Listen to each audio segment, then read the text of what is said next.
The End of All Evil by Jeremy Locke. Chapter 1. Freedom. The definition of freedom is the infinite value of the human being. The definition of evil is the destruction of freedom. Everything that is evil teaches people that they have limited value. Simple. Truth is always simple. All people recognize truth because all people are intelligent beings. It is the nature of evil to create artificially complex ideas. It does this to hide or obfuscate the freedom it destroys. If you remove the complexities and fears from your life, you will find a plain and beautiful truth. This truth is the nature of your worth. Value of man. To understand freedom is to understand the value of a person. Everything that is evil wants, is, to disguise and destroy your value. All authority is created by evil men to disguise your worth. To understand your own worth is to understand the nature of liberty. Evil. The crucial key for understanding our world is to understand the nature of evil.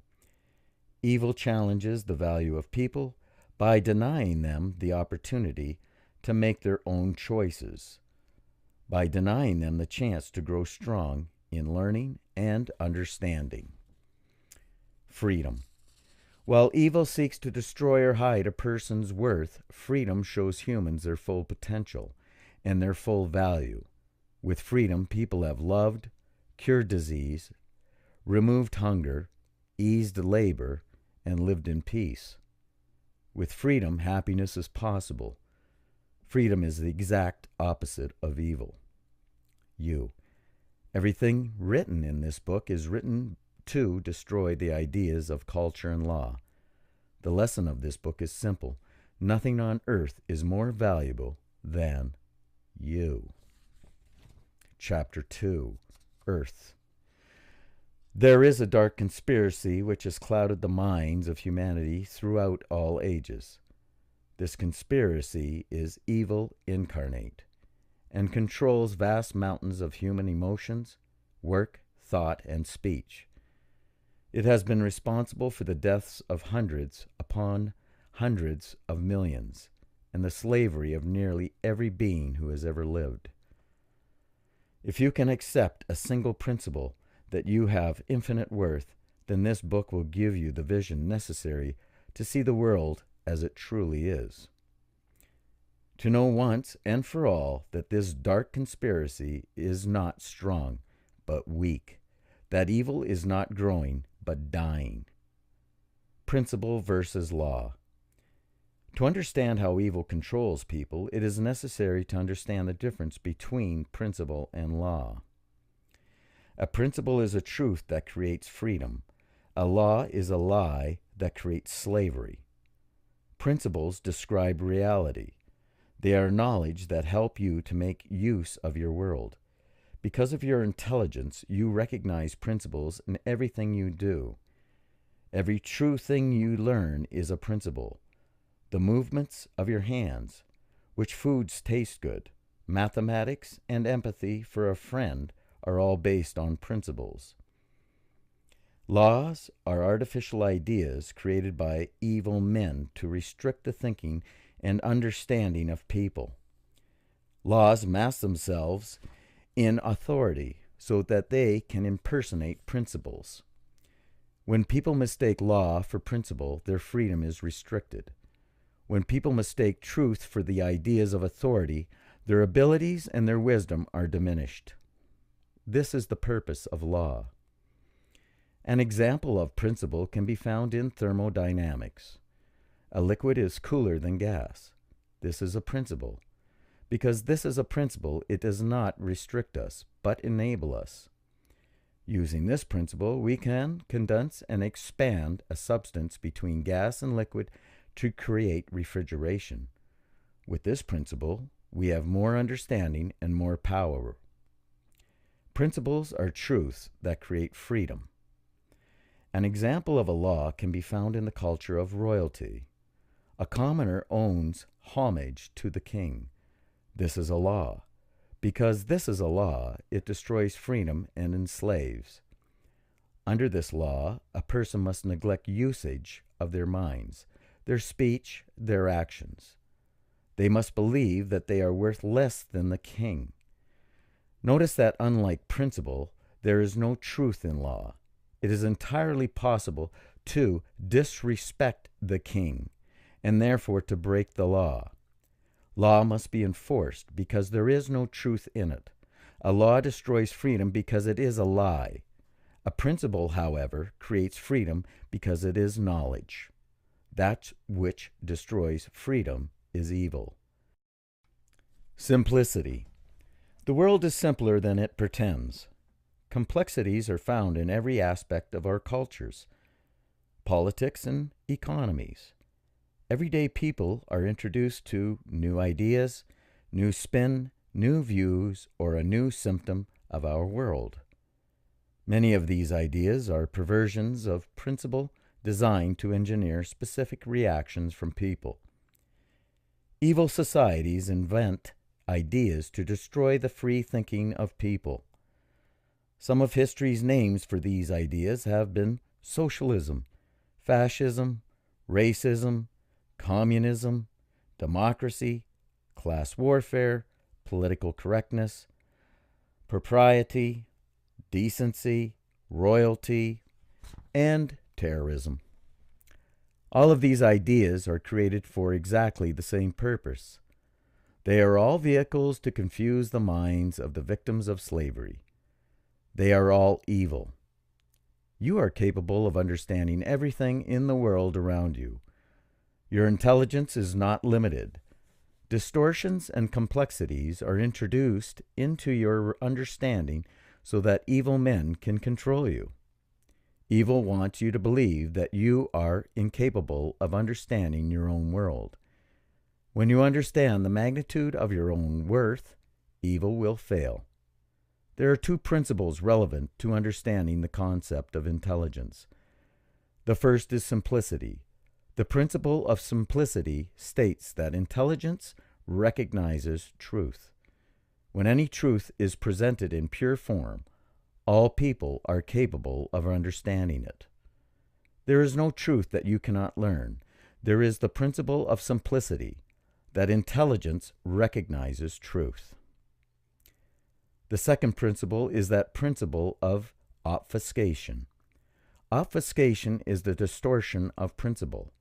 Obfuscation is the creation of false ideas in order to hide truth. Sometimes this is simply adding ideas on top of truth to disguise the nature of the original truth. Even ideas that seem entirely appropriate can be used to bury simple truths. Obfuscation is used by evil to confuse the minds of people. Obfuscation distorts principles so that people will be unable to learn. Evil uses obfuscation so that you will be unable to gain wisdom. It does this to limit your freedom. Culture knows that people will discover fewer truths if they are focused on artificial complexities. As children grow, they learn that seemingly complex ideas are actually basic and simple principles. What may have seemed impossible to understand at one point becomes wonderful once understood. It is good to gain wisdom. With wisdom, you can do anything. Your search for knowledge will become easier for you as you shed any notion of your own inferiority. Evil uses obfuscation to make people feel inferior.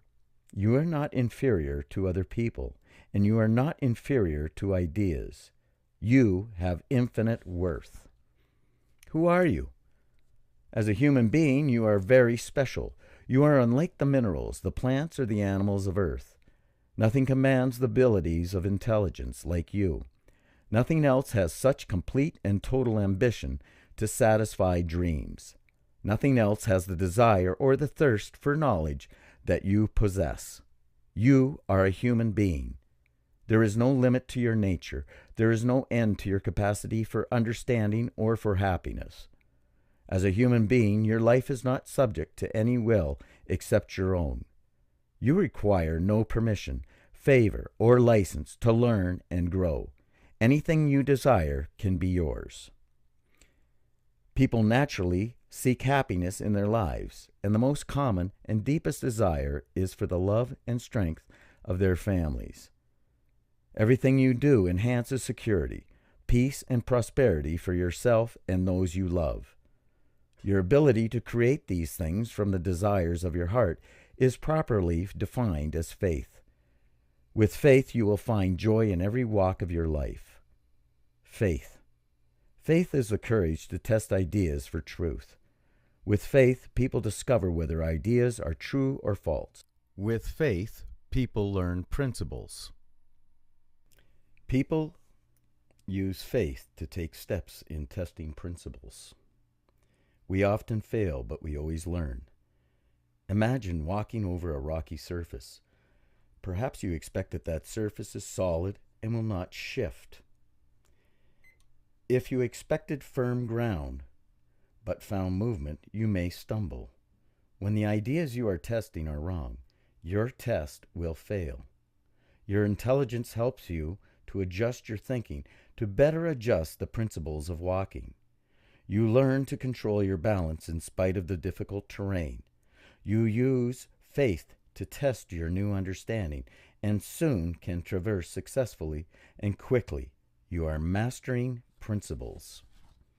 Anytime human beings put principles into action, they will feel power, excitement, and joy. The realization of intelligence is what people seek. Some examples are a little child proudly showing his parents that he has learned to tie his shoes, or a student mastering an understanding of mathematics, or a husband and wife resolving an argument. These are the discoveries of principles by the test of faith. The application of faith to principle brings wisdom. Freedom is necessary. The destruction of freedom prevents people from using faith. It prevents people from testing their understanding of principles. When we are not free to take steps, we cannot learn, we cannot grow. Love, prosperity, and knowledge are all things that are only possible with freedom. Freedom brings everything good. As a human being, the degree of freedom that you require is infinite. Freedom is the infinite value of the human being. If evil destroys freedom in any area of your life, it can limit your wisdom, your love, and your joy. Danger. There are people who would destroy your freedom. They want to control you so that you cannot become the person you want to be. In order to control you, they use force to take away the liberty that you were born with. You must never underestimate the prowess or cruelty of evil people. Evil will confiscate money, destroy virtue, and spill blood. Most people are not evil. Most people try to create and not to destroy. However, evil people do exist, and they are extremely dangerous. They are called authority. Authority.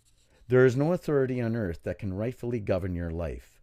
Born to this world, you and you alone control your eyes, your ears, your tongue, your hands, and your mind. All authority which claims to be able to dispose of you and your abilities is deceit. You were born to this world so that you might have the free agency of life. Life is liberty. With liberty and faith in this world, you can learn and do anything. Anyone who tells you that you must yield your mind, your body, or your possessions to authority is evil. Understand that choices made of your own free will are not evil. There is nothing wrong with sacrifice. It is made willingly. But sacrifice without choice is not sacrifice. It is slavery. Authority always places demands on people by force. Authority never asks permission. Obscured. The simplest authorities are common thieves. They use extortion or stealth to confiscate things that you value. They can steal money, virtue through rape, or life through murder. By their actions, they are teaching you that your worth is inferior to theirs. The tool of their authority is violence. There are other, far more powerful authorities in your everyday life. They are dramatically more dangerous, more profitable, and more subtle. They teach you through distorted ideas that you are not capable or worthy of living free. Authorities that other people can manage your life better than you can.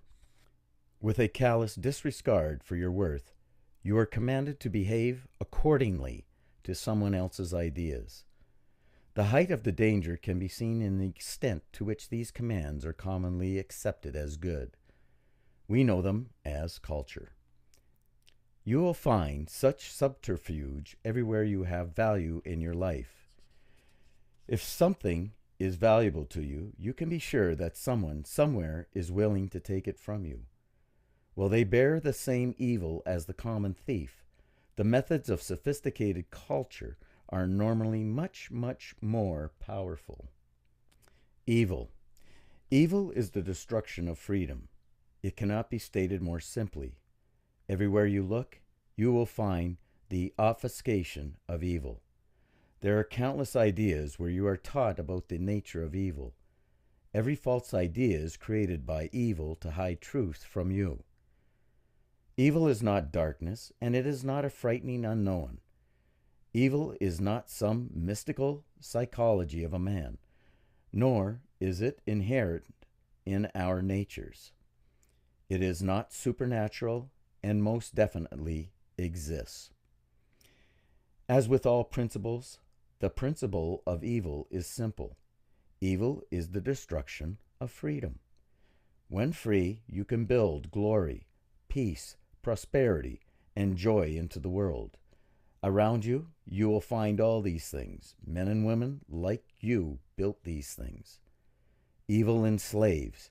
Evil is found in words such as force, compulsion, tax, violence, theft, censure, and politics. Notice that in such things there is no joy. None have any value to humanity. Control. Evil seeks to be a master over you. Evil wants you to be a slave. What we consider as real slavery is indeed only one form of slavery. The African slaves in the United States were compelled to work and toil for other people's benefits. Their lives were mostly controlled for the benefit of the master, but they had some very limited freedoms. Some were able to create distinct traditions and maintain families. They did their best to build joy into their lives, despite the tyranny wrought upon them. Because they were in control of portions of their lives, were they free? How much freedom does a person deserve? How much freedom can be destroyed before we recognize that it is evil? Slavery is not a concept of totality. Slavery exists wherever the freedom of man is destroyed. Theft and bullying are slavery. In history, African natives, Jews, and many others have experienced lifelong slavery. The ultimate slavery is murder. Slavery stops people from being able to make choices for their own lives. Everything that restricts your mind, your movements, your speech is evil. Slavery is found in both the partial and complete destruction of freedom. Evil compels you to behave in manners that do not benefit you or those you love. Culture and law exercise overwhelming force in the name of propriety and public good. They destroy freedom and put human lives under other people's control. Chapter 3. Authority. You are born to this world with sovereignty over your mind and over your life. Your abilities to think, to feel, to learn, and to love are your liberty. In you, these capacities are infinite. You have infinite worth. Evil seeks to destroy your liberty. It seeks to be in authority over you. It does not want you to have liberty. Evil seeks to destroy you so that it can use you as a puppet. The implementation of evil is called authority. Authorities are what evil implements as it exercises control over the lives of people. Authority limits your ability to learn, to think, to feel, to love, and to grow. This is why authority is evil. Authorities are not accidents. They are specifically created by intelligent people to control you. There are two tools that evil makes use of in order to accomplish this.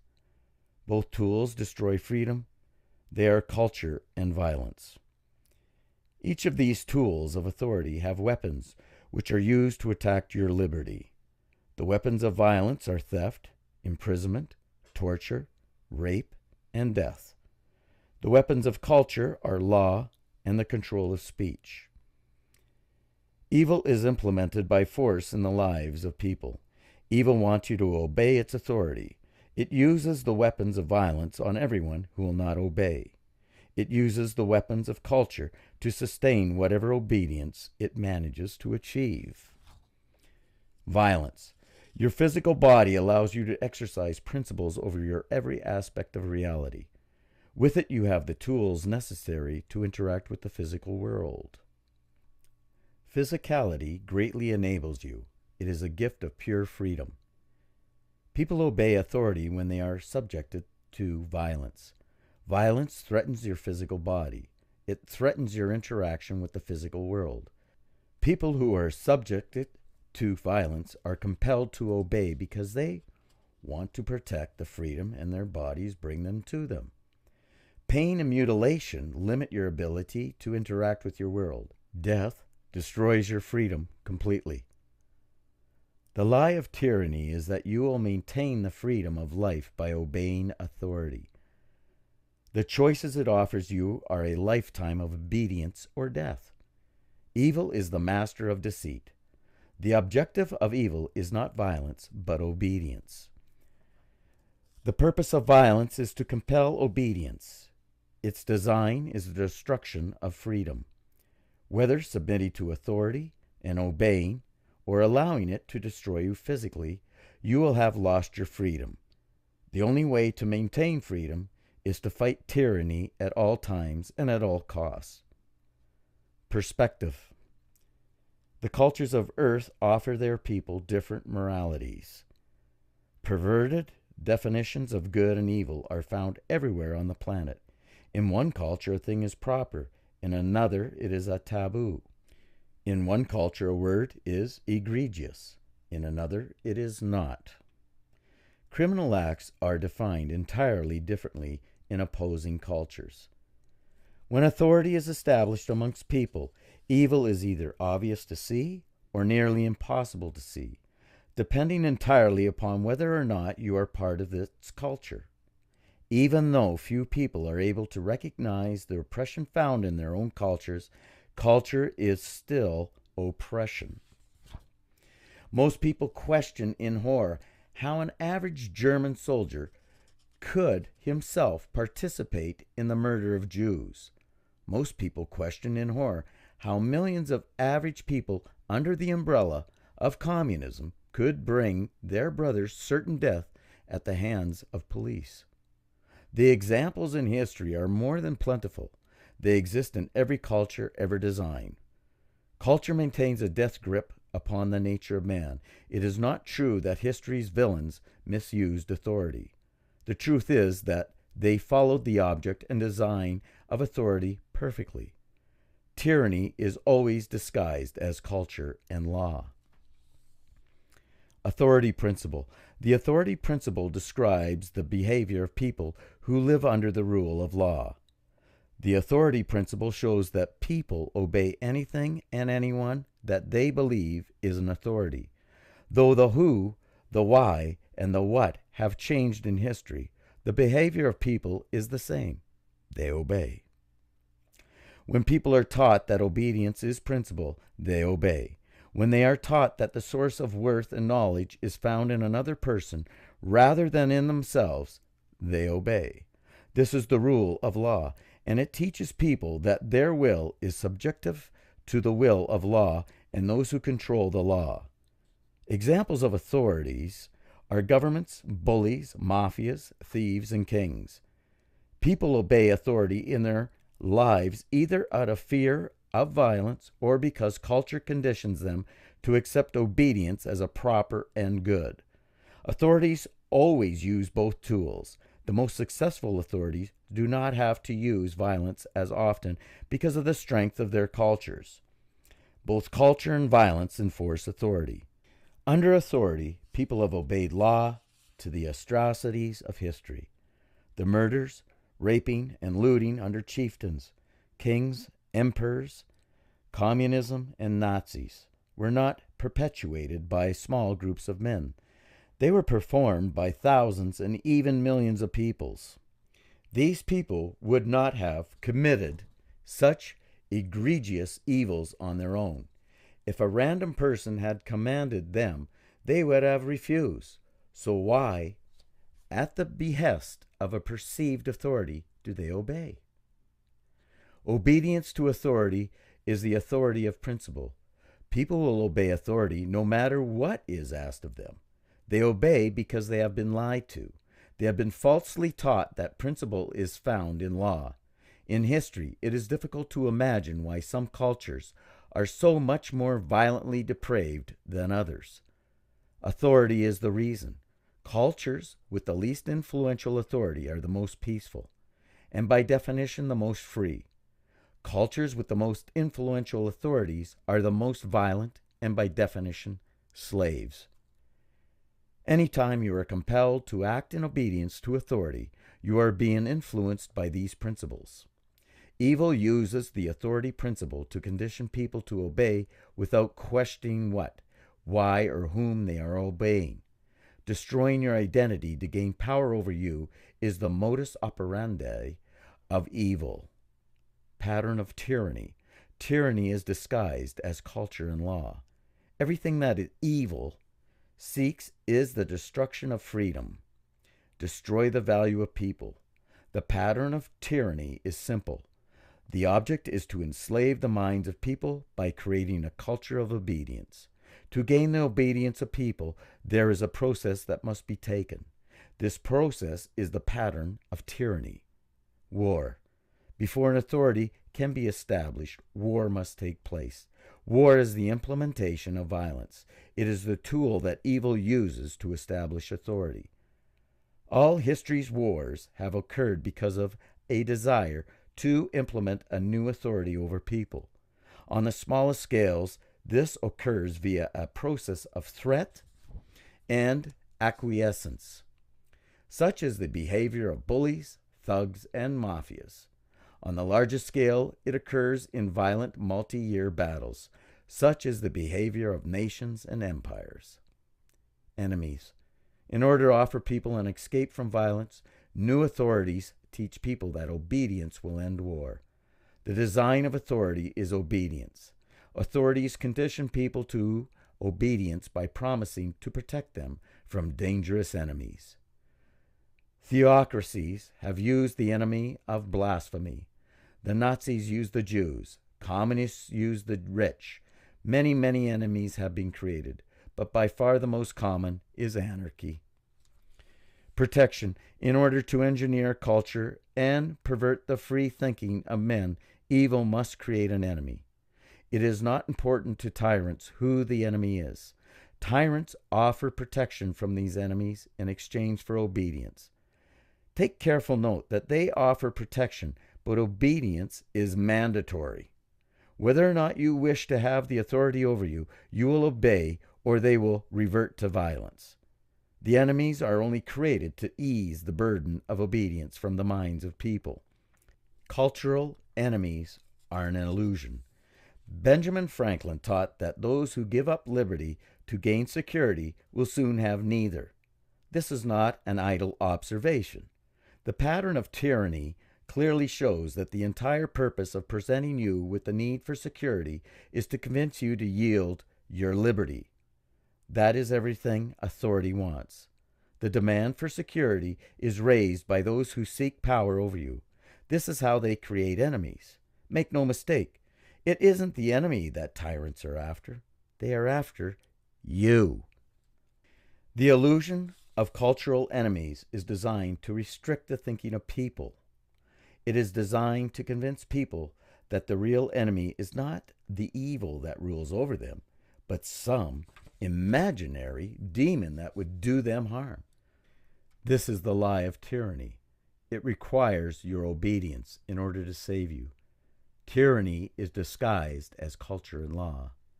Social proof. As people begin to submit, under the duress of violence, to the will of new authority, a principle known as social proof enters culture. The more people that obey the new authority, the more likely it is that others will follow. The normalcy of obedience becomes a part of everyday life. It is natural to want to escape the violence of authority. People who live under the oppression of nations or thugs will inevitably accept the offer of obedience. A mugger will offer not to shoot if a wallet is surrendered. Rapists offer not to kill if virtue is surrendered. Mafias offer not to torture if payment is made. Governments offer not to obliterate life if laws are obeyed. The offer is sweetened with the illusion of enemies. When a person faces certain pain or death on one hand, or protection from an enemy on the other, the will to remain free will eventually break down. Law. Laws are decreed and written to legitimize obedience. Law impersonates principle. People are taught that what is law is right. They are taught to do what is right, but to obey what is law. The legitimacy of law is the object of culture.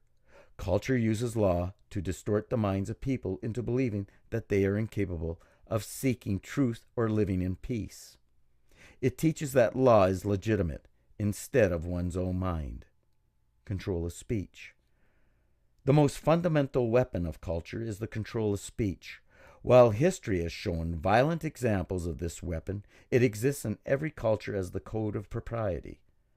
The objective of the control of speech is making sure that those who were compelled to bend to the will of authority never gain the courage to look back. In order to maintain obedience, culture demands that everyone it enslave enforce its will upon those around them. It teaches people to call their recalcitrant neighbors weird or insane. It demands that every person turn on those who fail to obey the precepts of culture. Culture condemns as immoral and antisocial all those who fail to obey its precepts. In this way, culture shapes people's minds by restricting their speech. Further, culture endows its evangelists with adjectives such as noble and upstanding. Those who most closely follow the rules of culture, especially in condemning enemies, are rewarded for inflicting stigma upon those less willing to obey. It is this devaluation of the human spirit that provides the evil of cultural norms. Those who exhibit recalcitrance or suggest rebellion against authority are ostracized and demonized. It is hard to endure the loneliness associated with fitting outside of popular culture. This is how the control of speech is a weapon designed to break the spirit of man. It is a weapon designed to compel you to obedience. Once the people under a culture begin to enforce the control of speech upon each other, authority has been established. It now rules the very people who enforce its power. This is the design of culture, and authority can now do with you as it pleases. Enforcement. There are times when authority must revert to violence in order to maintain obedience. There will always be a small minority who refuse to obey the tenets of cultural law. Because of this, authorities employ a constant stream of violence known as law enforcement or police. These are not police in the defense of liberty, but police in defense of authority. Cultures always teach that liberty and authority are one and the same, but the design of police is to wield the weapons of violence in the preservation of authority, not to defend liberty. Authority must also employ violence when cultures break down. Throughout history, people have slowly and steadily learned more and more about their own worth, hence demanded more and more freedom. Different cultures have fallen as people realize that culture is a lie. When cultures begin to break down, it is because people are learning about their value. Such cultures and the authorities that protect are doomed. Never once in history has a culture in decline been redeemed. When authorities see that their culture is being dismantled and obedience is no longer theirs to enjoy, they return to violence. These returns to violence are historically extremely brutal. The violent enforcement of law is a sign of coming liberty. Example. Take a look at generic historical example of the pattern of tyranny. A rogue thug gathers together a band of men to extort money from the people nearby where he lives. In his success, he plunders massive amounts of money and grows his gang into an army. He successfully kills the previous officers of law and enforcement, or subverts them through stealth. Knowing that he can plunder more value in the long term if he leaves his victims alive, he implements attacks upon everyone in his range of influence. He draws borders, he gives decrees. Importantly, he promises his victims that he will protect them from all other thugs. His victims slowly become accustomed to his will and his lies. The people become afraid if they hear their neighbors talk of escaping the taxes and cruelty. Soon they actively support the regime by targeting all treasonous speech and turning in deviants to police. Originally called criminal, the thug is now called authority. He is called law and order. This example could have easily described any gang of barbarians from the Middle Ages or from ancient history. It could apply to any king or emperor of years past. It could have described any warlord of today or any mafia. In fact, it closely resembles every authority that has ever been established. Once people are conditioned to accept the notion of authority, they normally obey without thinking. The object of law is obedience, and the destruction of freedom is found in the blindness of the obedience. The authority principle shows that even when a person would normally believe an action to be wrong, if ordered by an authority, they will still perform it. The establishment and exercise of authority over people is called the pattern of tyranny. In history, it is easy to follow this pattern through history. Adolf Hitler created an enemy in the Jews. Early on, German culture was manipulated, and the Jews were condemned as dirty and greedy, a people odd because they keep to their own kind. Soon the culture was in place where people were chastised for defending Jews. People who demonized them were championed. Speech was then controlled. Next, Adolf Hitler made Jews into the full-fledged enemy. The Jews became responsible for all social and economic ills. The solution was to put Adolf Hitler in power to yield German liberties to him so that he could save them from the enemy. Make no mistake, Hitler was not after the Jews, he was after the Germans. An evil man, he was simply willing to sacrifice millions of Jews to obtain power. Do not make the mistake of thinking Hitler was a racist. Follow the pattern. In short order, he ruled the entire nation and forced all Germans to serve him and his army. His true ambition was not racism, but total world domination. Socialism and communism create the enemy of greed in the same pattern by controlling speech. Profit becomes a dirty word, even though it only means that you have labored to create a better life. Money becomes evil, even though it simply represents your work, which is obviously moral. They create the enemy, but it is not greed they are after. It is you.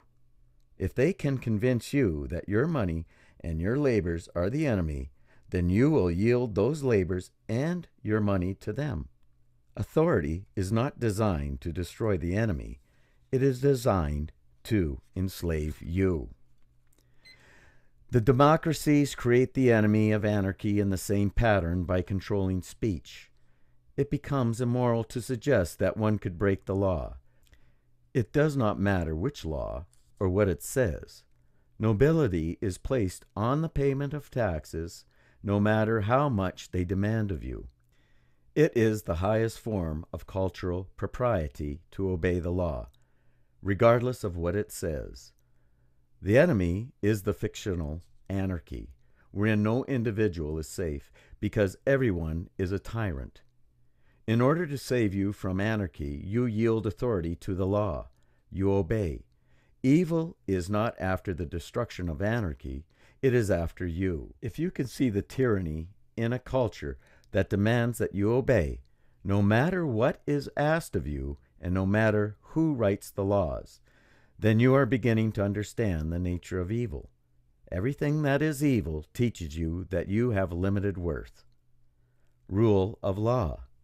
The rule of law is the single most dangerous idea ever inflicted upon mankind. It has done by countless names throughout the ages of history. In more basic tribes, it is known as respect for elders. In the tyranny of royalty, it is known as nobility, birthright, and divinity. In communism, it is known as supremacy of state.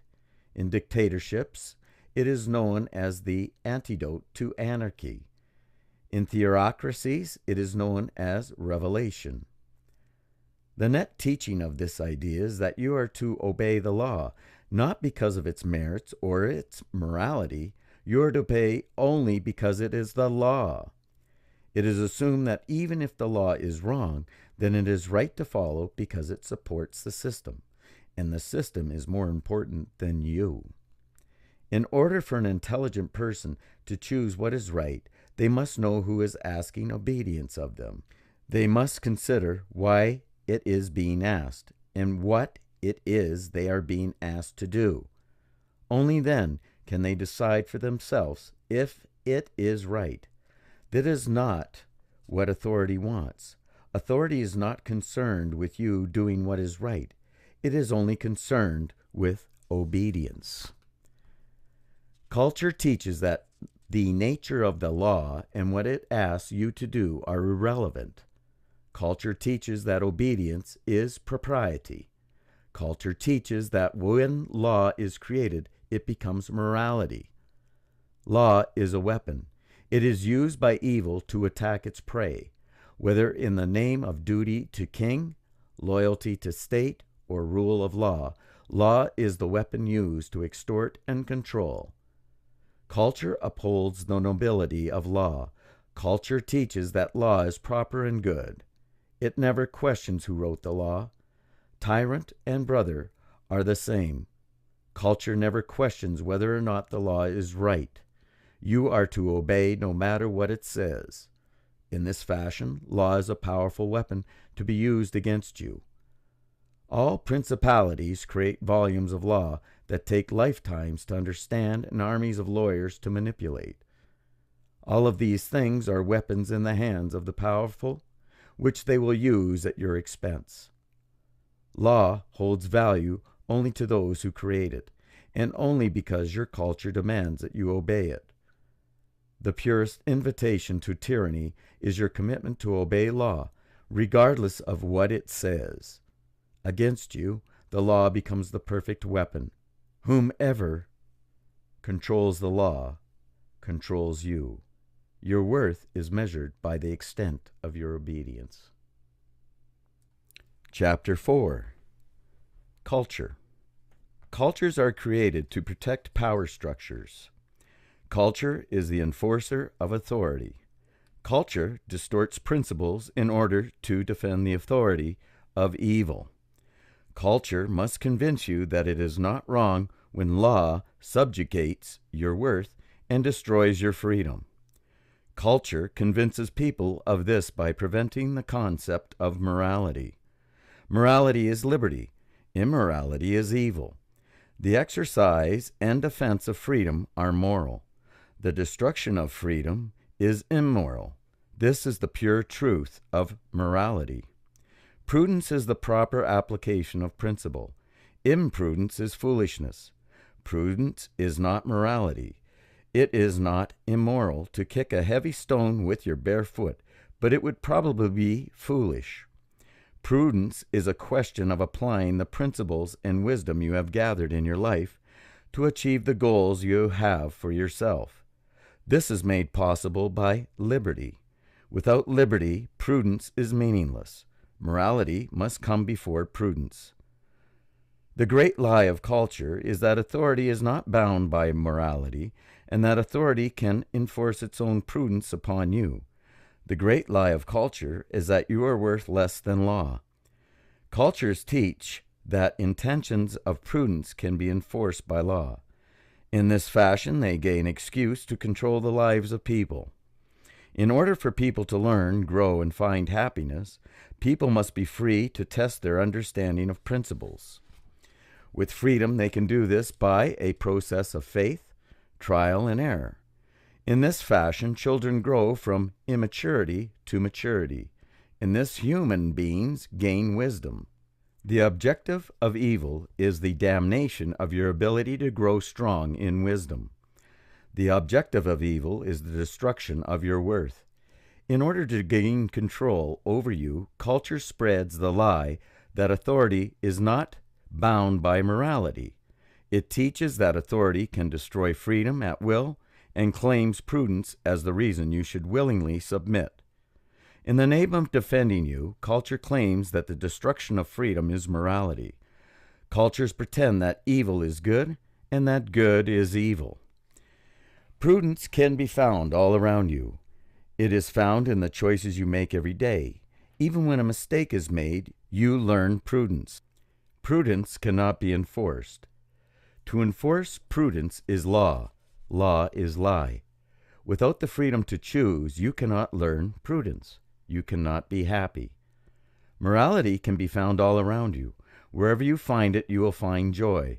Wherever you find immorality, you will find misery. Culture enforces authority by destroying freedom with law. This is immorality. Control of speech. Speech is controlled by culture because speech advances wisdom. Human communication accelerates growth and learning on an exponential scale. People learn principles on their own through experimentation with their environment, but they learn far quicker when they are able to communicate their thoughts through speech. Speech is the single most powerful tool of humanity. Through it, children and adults alike accelerate knowledge in anything they desire to learn. Culture cannot afford the rapid spread of human understanding. Should people learn their own worth and potential, they would never submit to the artificial authorities placed over them. Culture is about control. Cultures are designed to protect the powerful, to protect those in authority. Its job is to make sure that speech cannot flow freely.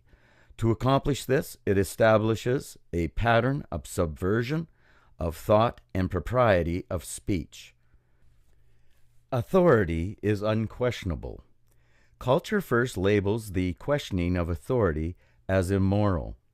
The rule of law, absolute respect for law enforcement, character in politics, and the nobility of king are all examples of cultural subversion of thought. Culture cannot allow people to question their allegiance to a specific law or a specific king or a specific system of authority. Instead, it teaches that these things are above question. It is never permitted to question the king, dictator, or democracy. In every culture, every devised authority is supreme over humanity. The highest extreme of questioning authority is disguising the assassination of authorities. Even to print a line of text such as this will bring shivers to those who live under any culture. This is the grip that culture has upon speech. Questioning whether authority is right or wrong is not allowed. The system above you, you will not fight back. Though law considers itself moral, For defending itself with violence, it will teach you that you are immoral for even thinking about defending yourself against it. Lesser taboos on questioning authority exist in varying form in the cultures of history. In modern times, this is most obvious in the shame brought upon anyone who questions the respectability of police, public education teachers, or other public employees. Their work is considered to be above the work of everyone else. Their actions in their jobs are beyond reproach because they are agents of authority. It is sometimes called the respect for the office or position. Questioning their right to interfere with your life will bring you the scorn of culture. This is the control of speech. Further examples exist in the belief that paying taxes is noble. Not one person would pay them if they didn't have to. Not one person pays $1 more than is demanded of them under threat of imprisonment. And yet, throughout culture, you hear people speak of nobility of paying taxes. Taxpayer is the title given by those seeking legitimacy in political arguments. Culture teaches that good people are those who allow themselves to be extorted and controlled without thinking. Obedience is arbitrary law under the rule of law is labeled character. The more destructive a law is to humanity, the more praise of nobility culture will give to them who obey it. If authority is not questioned, if it is accepted as the proper ruler over man, slavery is the result. Germans failed to question the culture imposed upon them by the National Socialist Party. Their servitude to Adolf Hitler and his war machine were the result. Billions have failed to question the culture of brotherhood championed by communism. Totalitarian slavery and the deaths of 100 million people was the result. Large or small, when you yield your mind to culture, it will make a tool of you for its own purpose. It begins when you limit your speech out of fear of culture. Diversion of propriety. The next step in the cultural manipulation of speech is the creation of propriety and politeness. These define the artificial enemies of society that culture would have you focus on instead of authority. They are designed arbitrarily to divert attention from the evil of authority. What would the world be like if you were free to open your mouth? The minds of people are tethered under ideas called cultural propriety, political correctness, and politeness.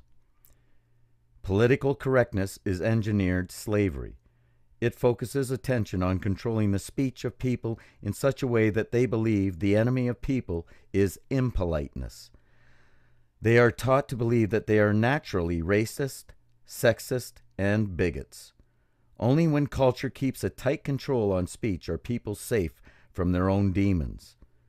Culture teaches the limited value of people.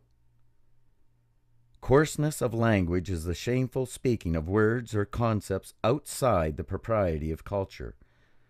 While there is nothing evil in a word, and languages are reinvented and molded every day, culture would have us believe that the words we are were evil lives. Instead of the crushing of the human spirit employed by authority. A curse is a wish of harm upon a person.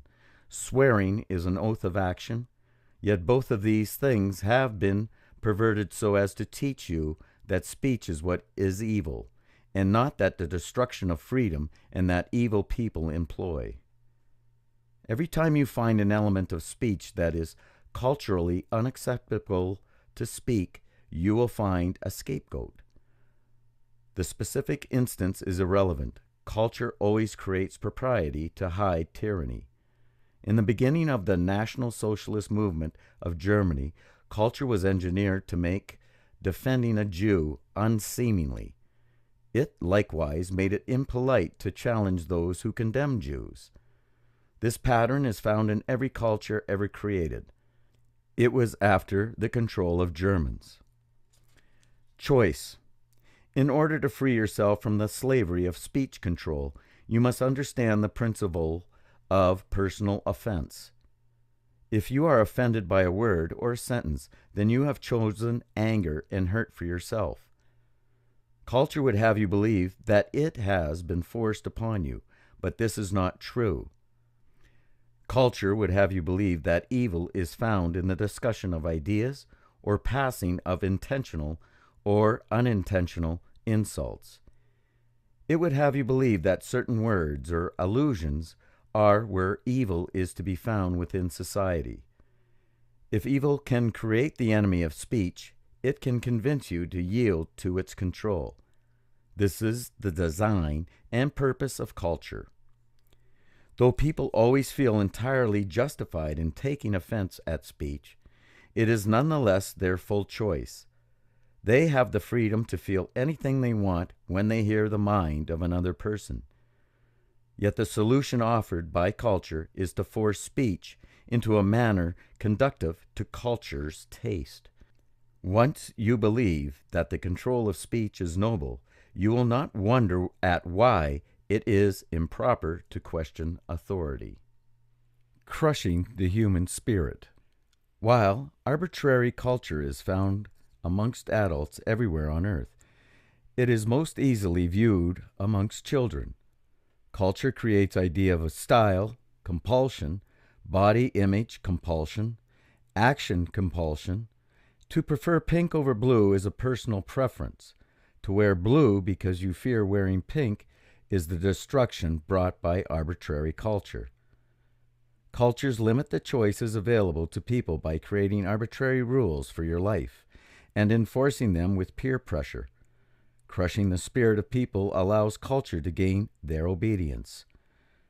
When people fear standing tall because they believe they are not sufficiently attractive, wealthy, or educated, culture is crushing their spirit by teaching them that they have limited worth. People who do not know their own value are easy to control. The pressures applied amongst children are a paradigm of the culture of more powerful evil.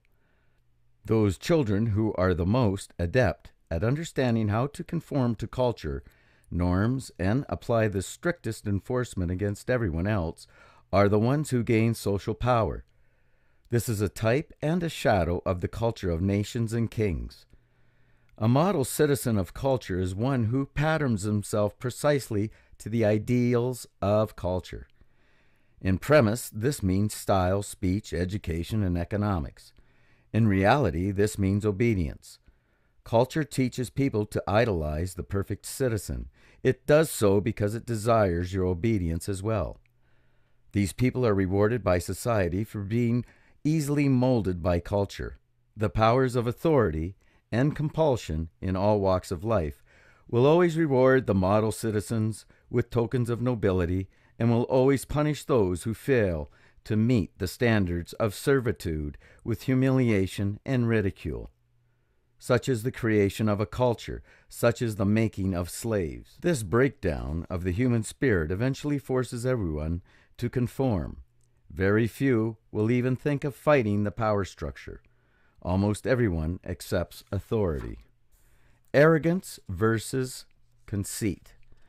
Culture teaches that arrogance is an unwarranted valuation of self. You are being of unlimited value. Culture is lying to you. Arrogance is condemned by culture because culture does not want people to understand how much they are worth. It purposely confounds the meanings of arrogance and conceit. Conceit is believing that you are more valuable than others. All people have infinite value.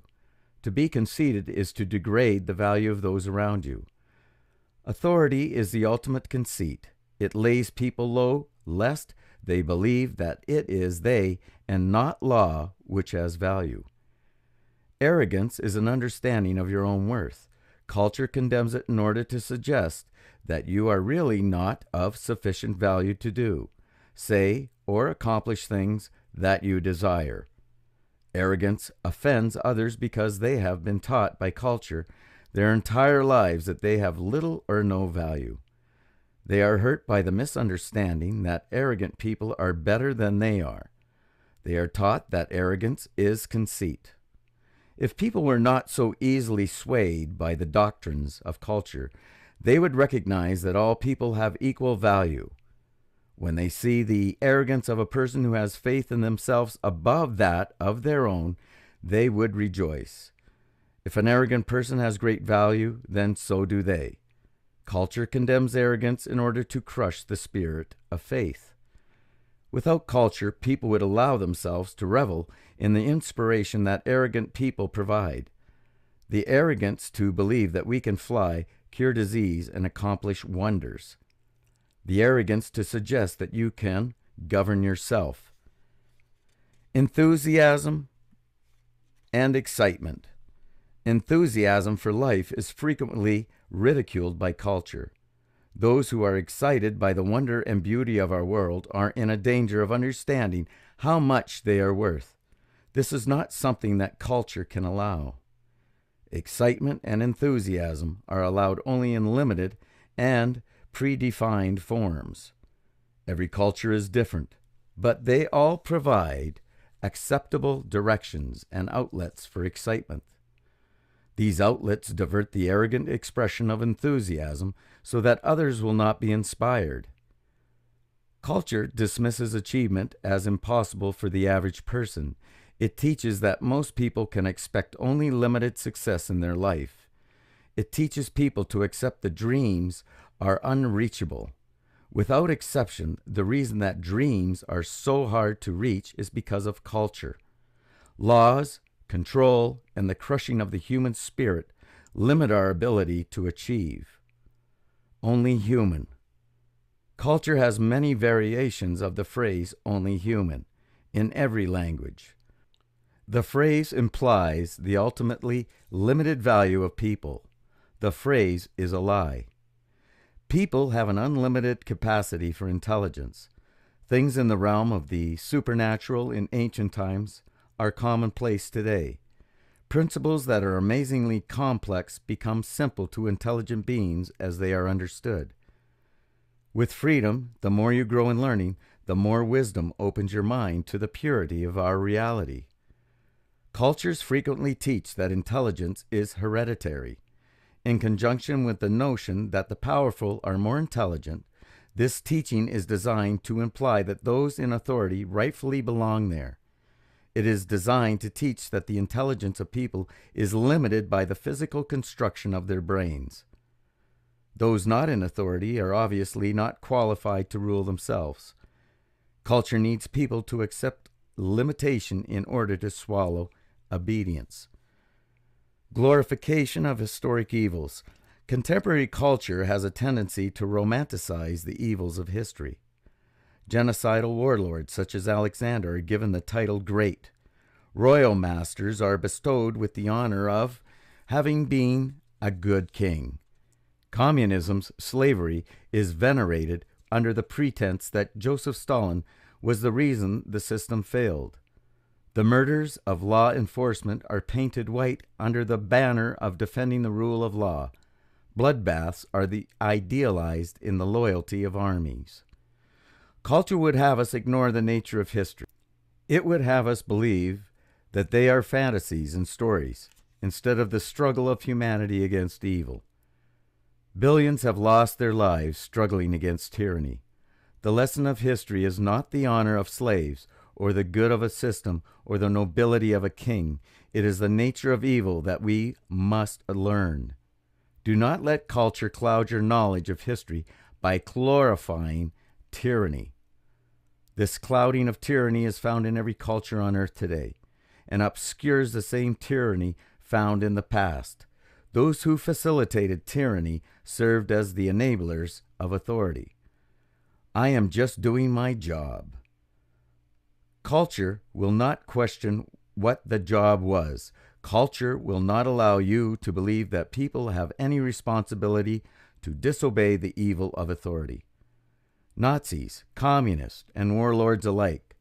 Culture teaches us that the average butcher of history was just doing his job. Culture glorifies the evils of history and teaches that today's blind obedience to authority is nobility. The same blinding of the mind used by the cultures of the past is used by the culture of today. How correct law pretends itself to be is irrelevant. In order to enforce authority, you must destroy liberty. Obedience. Obedience to authority is the only objective of culture. It has 1,000 facets and 1,000,000 lies, but its design is always obedience. Chivalry was the code of honor created by royalty in the Middle Ages. This honor consisted of blind adoration of knights and noblemen. Peasants and serfs were taught that those who ruled over them and enforced the law of the king were always respectable and moral. The objective was the obedience of human beings to authority.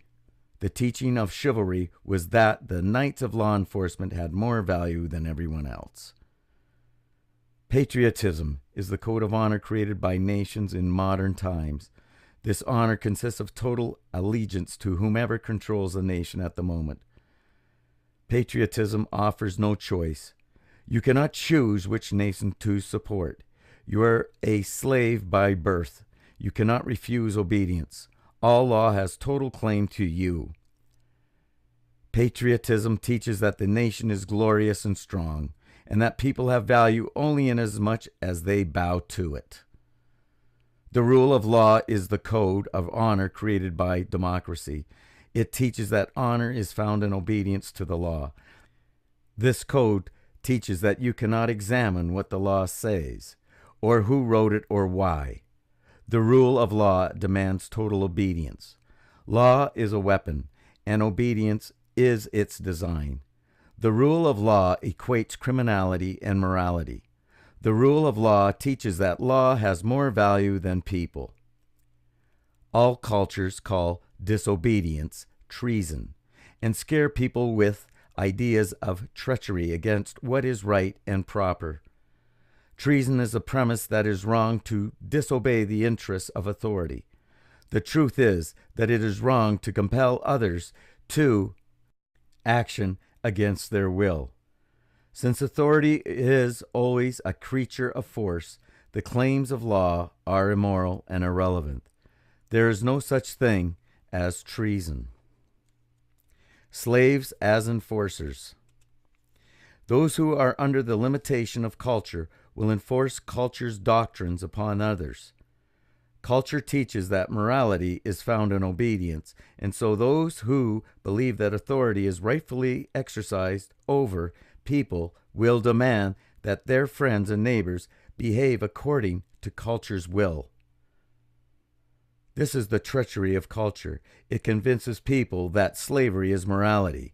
It desires only obedience, and people return to it in droves. It convinces people that the destruction of freedom is morality. It pretends that evil is good, and that good is evil. All who would speak against authority in the defense of freedom are condemned. At its strongest form, culture is able to convince its people to become soldiers and murder, plunder, and conquer new peoples. It has happened in every empire. It has happened in every kingdom and nation, from Nazi warlords to barbarian hordes, and from lynch mobs to law enforcement. Authority is expanded and retained by violence. Those who participate in furthering the goals of evil are given the titles of bravery and honor by culture. Symbols of authority. Culture seeks to enforce authority by impressing upon the minds of people that they are inferior to law. When people believe that they are worth less than law, they will believe that it is their rightful place to obey. The symbols that authority uses to create the illusion that people have limited worth are very similar throughout history. The robes of modern judges compared to the robes of royalty. The wigs of late European politics compared to the crowns of royalty. The uniforms of law enforcement and the armor of knights, captain, general, senator, magistrate, sheriff, prince, lord. Titles, clothing, and badges have been used in every culture in history to create the illusion of authority. Culture focuses the mind on symbols such as honor, loyalty, devotion, and duty. Such symbols are not new. It is easy for most people to recognize the foolishness of loyalty to king, dictator, or communism. However, people still fall to modern symbols such as law, democracy, and patriotism. If the objective of a symbol is obedience, it is evil. Police officers carry badges to show that they are duly authorized enforcers of law. They enforce the law upon you, but you did not authorize them. This is the illusion of authority. Culture hides tyranny behind the trappings of meaningless symbolism. It would have you believe that law is authorized to reign over you however it pleases.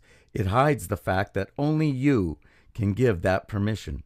Instead, it presumes permission by birthright or by the geometry of your location relative to its borders. It is an illusion. Should law truly be the authorized agent of defense or production, it would have to receive the permission of every single person it claims to represent. It would have to allow every person to extricate themselves from the authority if law failed to meet its obligation. Law never seeks permission and never will. It does not represent you, it represents evil. Money and greed. Money is good.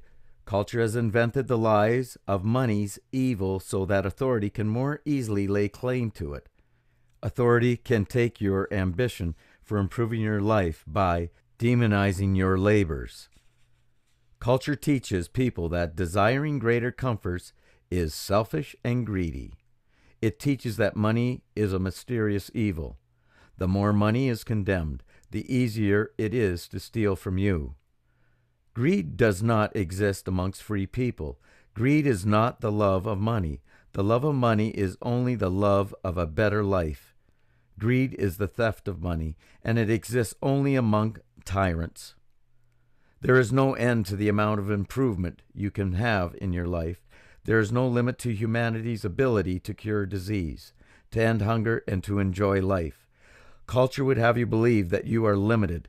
Culture teaches that you are not worthy of achieving your dreams. There is no greed in desiring more. There is only greed in stealing the labors of another. Theft is evil. It is the nature of authority to steal. Only tyrants possesses greed. When culture teaches that working for money is greed, it also teaches that labor without money is noble. Laboring by rule of law for the collective we is taught as the proper form of ambition. If you cannot choose to give or to keep, then you are not we, you are a slave. Suit of law. Law is a weapon. Authority establishes itself as the only means of defense. Because of this, people have no recourse against the law. Law is designed to enslave all who obey it. There are many people who are able to use the law to extort. Lawyers and thieves regularly band together in democracies to loot the valuables of people. It is commonplace to fear behaviors and speech because they will be used as a pretense for extortion. The idea of law that licenses extortion is liability. This idea teaches that one man is responsible for the failures of another. It is commonly accepted as a noble principle of justice. It is not justice, it is a lie. Liability is not a principle. Principles need no enforcement. The reason liability laws are enforced is to extract massive sums of money from anybody who happens to be able to pay. Liability teaches that you have a responsibility under law to prevent the failures of others. If you have more money than they do, in a free world, people's actions are their own, and their failures bring consequences. Those consequences of principle are necessary to the growth and understanding of humanity. Law twists the consequences and assigns liability by fiat. Law confounds our understanding of true principles with obfuscation. This is done to enslave and extort. Collectivism. Culture teaches that the worthiness of the common good employed by force. It teaches that it is acceptable to issue law to advance a collective ideal. Whether to pay for a project or control behavior, compulsion is frequently labeled public interest. If these things are truly for the benefit of people, why must they be forced in order to accomplish them? Remember the difference between principle and law. Principle requires no enforcement. No law is required in order for people to feed and shelter themselves. If something must be done by force in order to accomplish it, then it is not a good thing. It is only something that authority wants.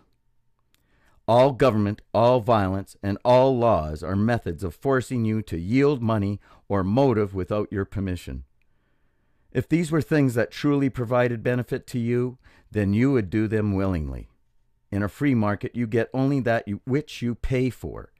In government, you can easily get anything you want at the expense of others. Those who have the most to take are the easiest to rob. Culture uses ideas such as the working class and the rich.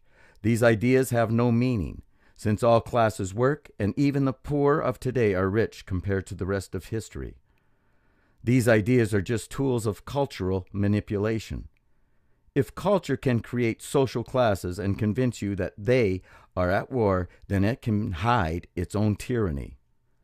Culture creates collectivism with individual crushing labels such as we and our. People are taught that within a nation they are our children rather than the parents. Culture teaches that we want laws and taxation and that we fight wars. The destruction of the individual in collectivism directly serves the purpose of evil. Collectivism teaches that good things can come from compulsion. It teaches that people can be forced to accomplish things for their own good. It pirates the love people have for their neighbors and twists it into authorities' demands. Slavery is the result. If an individual will not choose a thing, then it is not good for him. Force crushes the human spirit. Choice enables life. Morality and values. Evil is not found in the stupidity of man. Evil is found in the slavery of man. Law impersonates morality. Culture teaches the ultimate infallibility of law in order to compel obedience. Even when law is wrong, culture teaches that the moral thing to do is to obey. Law presumes to enforce prudence on people by calling it morality. This is the ultimate deceit. Morality is freedom. Law destroys freedom and calls it morality. Freedom is the cure for imprudence. All the social ills that law presumes to correct exist because people are not free to learn and grow. With limited ability for growth, principles are confused and foolish behavior is the frequent result. Freedom brings wisdom, peace, and prosperity. The history of freedom shows this clearly. Force and compulsion destroy the value of human beings and dissolve the will of their spirit. Evil steals the sovereignty you have over your own life. Nothing righteous can come from the destruction of freedom. Sanity. Culture teaches that only nuts and crazies challenge authority. Law is the holiest and most sacred emblem of culture. Insanity is not an inability to perceive reality. It is a willing rejection of reality in favor of the artificial constructs of tyranny. Law threatens violence upon all who refuse to obey it. When you choose to act upon an artificial view of reality, you are insane. People obey law out of fear of death until they can be properly cultural to accept the rule of law without question. Cultural indoctrination is insanity. The definition of insanity is blind obedience. It is insane to believe that those in power over people rightfully belong there. It is insane to assume that they will always be there. It is insane to believe that law has the right to command the obedience of people. The culture of royalty, the culture of patriotism, and the culture of law are all insanity. No human being who understands the fullness of their own worth would ever accept the notion that someone ought to rule over them. It is the function of culture to blind the eyes of people to their own worth. and to deafen their ears to any speech that may teach them. When culture influence is at its peak, insanity ravages the mind. Obedience is the object of authority, and authority wants no possibility of rebellion. The definition of insanity is blind obedience. Defense of freedom. Culture teaches that only police have the right to defend.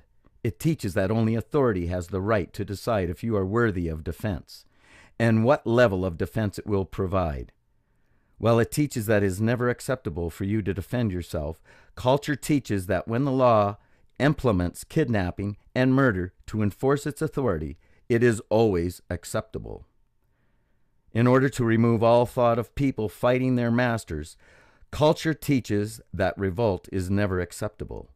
Rebellion without violence is almost always impossible. Culture ensures that authority holds a monopoly on violence, and it has no compunction about kidnapping, imprisonment, and murder. The only way to escape authority is to destroy all tyranny. This is the reason massive wars have been necessary to destroy entrenched tyrants such as Adolf Hitler. Culture controls speech to stop authority from being questioned. It creates ideas of propriety to hide its own tyranny. The only remaining element is to make sure that if someone does destroy their own worth, that they cannot extricate authority from their lives. This is done by making the defense of freedom immoral. The price of freedom is blood. The reason for this is simple. Evil does not care if you live or die. It will kill you before it yields control over your life to you. Hundreds of millions have died in history's war, proving this principle. Every instance of thug maiming, raping, or killing an innocent person proves this principle. While the vast majority of people are not evil, there are powerful tyrants who will never yield. They are men who will scorch the earth in order to gain or maintain authority. The only way to end tyranny is to destroy every tyrant. The more that tyrants are allowed to work the devices of culture upon people, the harder tyranny is to extricate, and the more lives it will cost to do so. This is the reason that culture teaches that the only proper way for you to defend yourself against law is to obey the law. The teaching preserves tyranny. 100 million people have died at the hands of communists because so few were willing to ignore the law and instead do what was right. Europe was nearly obliterated because so many people valued that law more than liberty.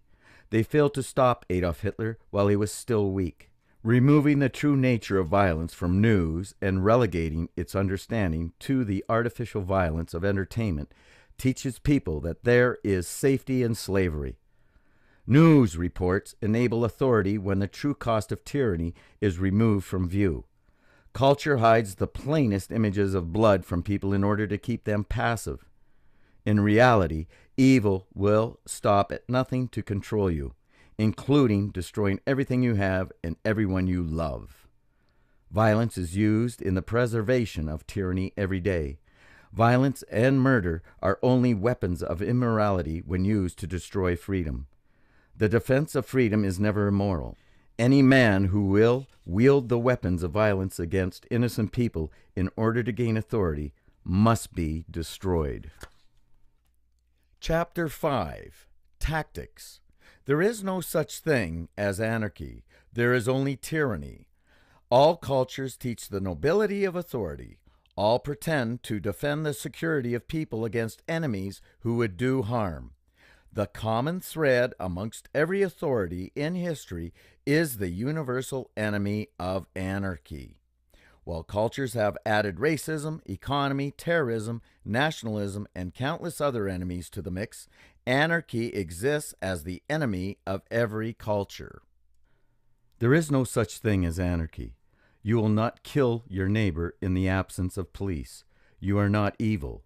Those who wish this type of control and violence over others teach you that you are not worthy of ruling yourself. They teach that you lack intelligence, self-control, and value. They teach that only governments can rule you. The word government means tyranny. It exists to establish ownership of you. You need no governing. You are a human being, and as such have infinite worth. You and you alone rightfully control your actions, your speech, and your labor. All who seek these things of you must receive your permission first. All who do not are evil. Anarchy is a lie. It is created by tyrants to deceive you. There is no such thing as anarchy. There is only tyranny. Royalty. From the earliest days of man, there have been those who looked around them and saw others as tools to be used. Instead of building themselves up in the wisdom and understanding where infinite prosperity is possible, they designed on the laziness of theft and control. In primitive form, these are men who would use superior physical strength and the threat of violence to cower people. The demands they made were simple: money. The stronger men could live off the work of others. The success of such men is measured in modern culture's term for them. Some are thugs and brutes, others barbarians and bandits. Because of their limited success and unending brutality, such evil rarely held people in bondage for long. Revolts and power struggles were common. It was extremely difficult for a person to maintain his grip of extortion over people. As history progressed, men of significantly more cunning devised the element of control necessary to stabilize power over people. This element is culture. Instead of extortion and brutality, they created the notions of rightful rule and royalty. Their objective was to preclude the people from revolt by teaching them that their authority was legitimate. This is the singular objective of all culture. For thousands of years, the culture of royalty enslaved all of humanity under the names of chief, king, and emperor. All titles of nobility were designed to reinforce the image of familial loyalty. People who are naturally respectful and deferent towards their families were taught that royalty was the greater family. The king was, in all cultures, viewed as something between a father and a god. This idolatry of the family is the cornerstone of royalty. People were taught that to obey nobility was the greater form of respecting their father and mother. Culture's objective was to twist the understanding of people so that they believed that extortionists held a rightful place in their lives. The result was that people rarely fought back. Every aspect of the culture of royalty taught people concepts such as nobility, loyalty, duty, and honor. Each of these ideas are lies. They are designed to teach people that their worth is less than the worth of the king.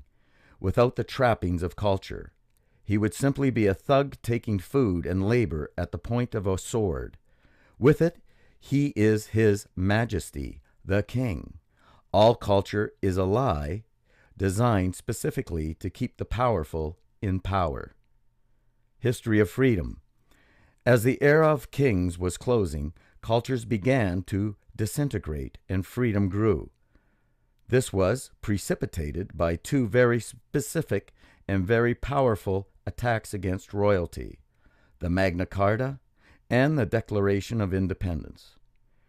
Every time cultures are attacked, people begin to learn more about their value. When rebellion spread amongst people of astounding courage, culture lost its grip, and people were able to see that there was no king who had claim upon them. They started to see a glimpse of their own worth. The engineers of evil understood that the world had finally learned how to see past the culture of royalty. With the astonishing speed of only a few generations, they engineered their culture of nations to replace it. Under the umbrella of nationality, people are slaves to borders more than at any time in history. The power of my king has been replaced by the culturally superior our country.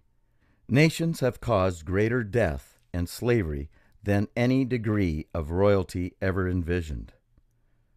The history of freedom shows that even as nations grow strong, the cultural lessons from royalty have been learned. Freedom progresses around the world as population increases.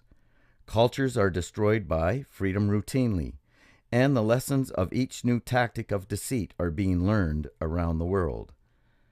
The violence of nations increases as the cries of freedom are raised. Hundreds of millions have been murdered and billions enslaved in recent history, all in futile attempts by evil men to stay in power. As the stability of their empires is challenged, they rain blood upon the heads of their protectorates.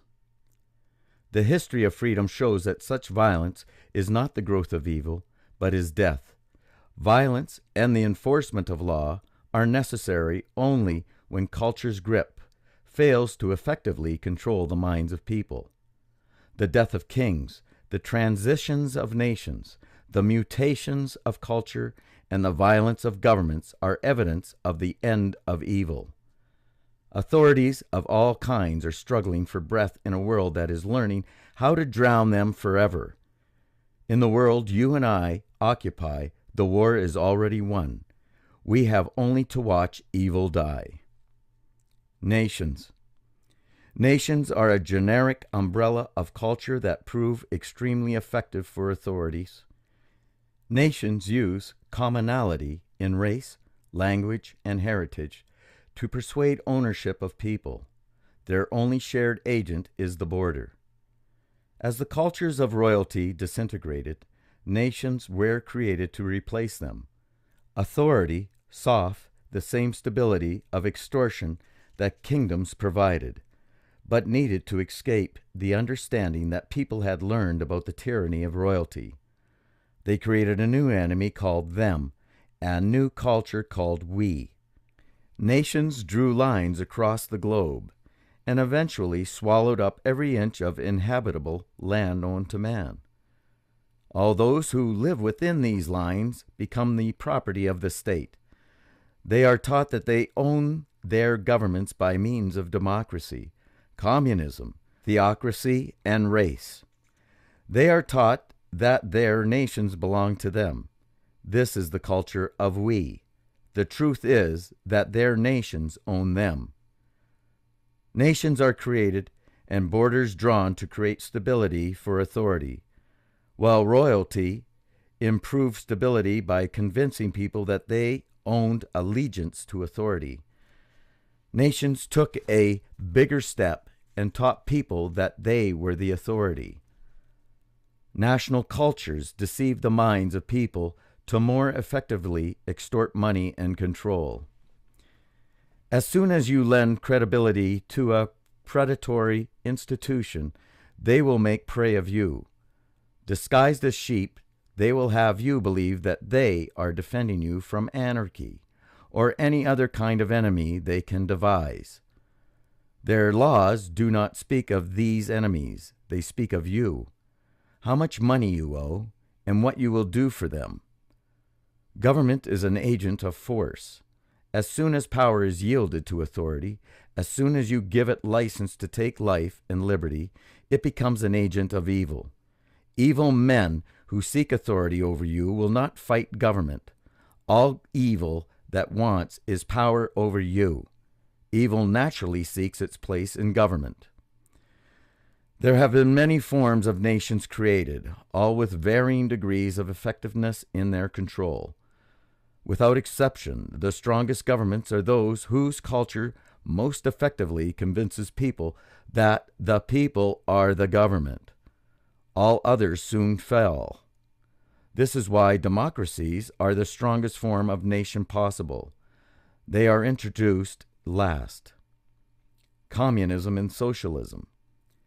Socialism, communism, and welfare states all have different applications in history and idea, yet they are all exactly the same. They all teach people that they are unable to effectively produce enough to support their own lives. They are given the enemies of greed and destitution as the reasons why authority is needed in their lives. Communism is the second most effective form of evil that has ever existed. It is the most destructive ever achieved. Communism taught that people require equality of materials rather than the freedom to create. Communism used the lie that people would be part owners of the government in order to garner their support for slave labor and soldiering. Anybody reading the implementation of communism or its similar constructs can readily see evil. There is nothing wrong with a community helping each other. There is no sin in sacrifice or giving, but, as with all culture, these ideas were lies. There is no sacrifice in communism and socialism. There is no giving. They are always implemented by force. Socialism and welfare teach that people do not own their own labors. They distract people with cultural ideas of duty and brotherhood. Their true nature is the nature of force. Nothing in welfare and socialism is done by choice. Everything is implemented under threat of violence. As with all culture, welfare and socialism are evil. Tyranny has destroyed countless more lives than poverty could even dream. In times of poverty, only one thing stands in the way of people: government. Governments use violence to restrict freedom and therefore people's ability to better their lives. Under the pretense of ending poverty, authorities have used compulsion and violence to create more death and destruction than any storm, any famine, any drought. It is the element of force that belies the tyranny of all socialistic ideals. Without force, there is no evil in them. With force, they are the same as any other government. They bring misery to humanity. Dictators. A dictator bears similarity to the kings of royalty while maintaining a culture of nationalism. There is the common belief in history that dictators and kings are noble. Any time a national culture is strong, leaders are thought of as pure and righteous. Joseph Stalin and Adolf Hitler are just two examples. After their deaths, their people were shocked to learn that the atrocities of their nations were created by them. History records endless testimonies of people who believed that the terror in their lives was happening without these leaders' knowledge. National Socialists actually viewed the terror they brought to Europe as a defensive war. Wherever you see culture supporting an authority or trying to implement an authority, you will find the destruction of freedom. In every culture, people are deceived into believing that authority is good. Even when they can see the tyranny of authority in history, they fail to see it in their own culture. The greatest mistakes of history have been those of inaction. Killing a man because he advocates the destruction of liberty sounds extreme to people of all cultures. Culture indoctrinates people with this thinking. Yet the logic of killing Adolf Hitler, Mao Zedong, and Vladimir Lenin, instead of allowing them to destroy the liberty and lives of billions, is unavoidable. The idea of killing a dictator in cold blood before they murder millions is offensive because the cultures who protect these leaders design themselves that way. And so evil prospers. Peace is found when people stand for morality and reject culture. Defend freedom at all costs and at all times, and peace will rule the world instead of tyrants. Morality enforced. Cultures love teaching people that morality is properly enforced.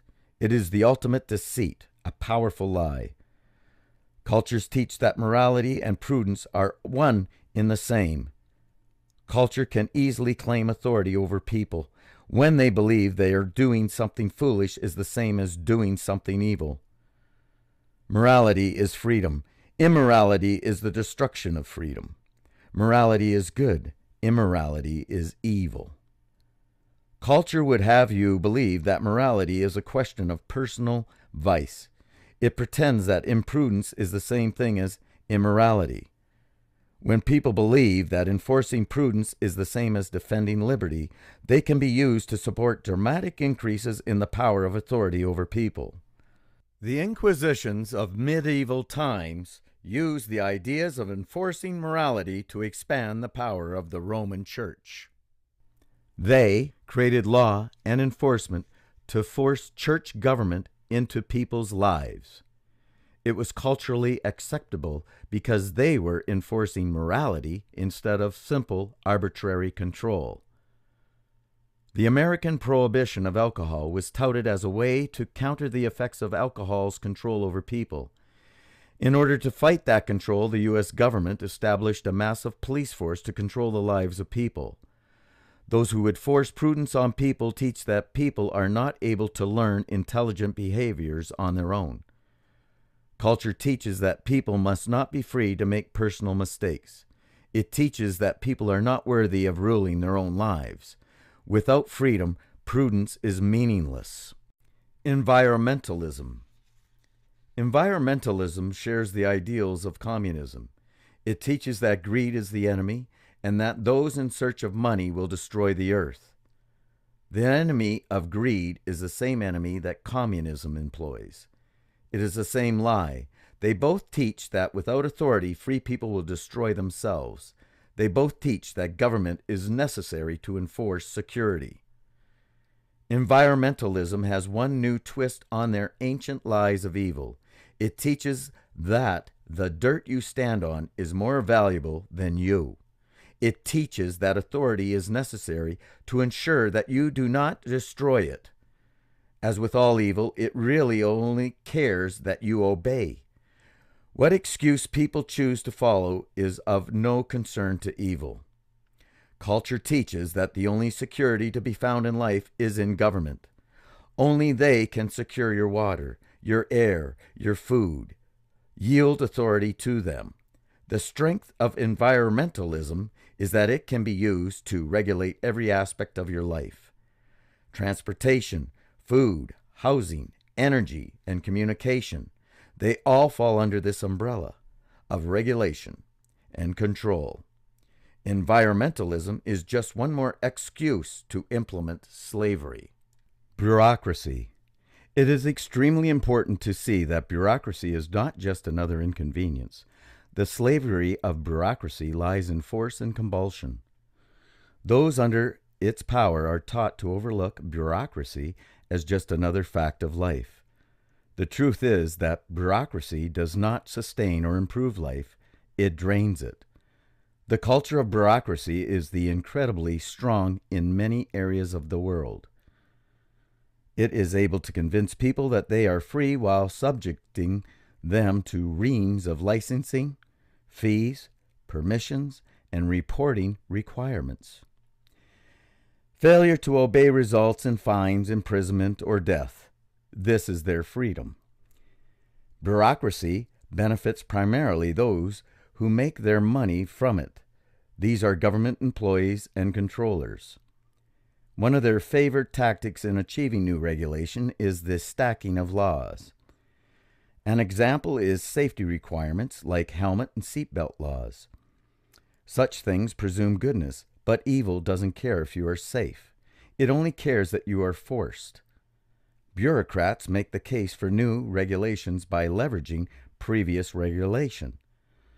They may extort money for the purpose of paying medical costs for trauma victims.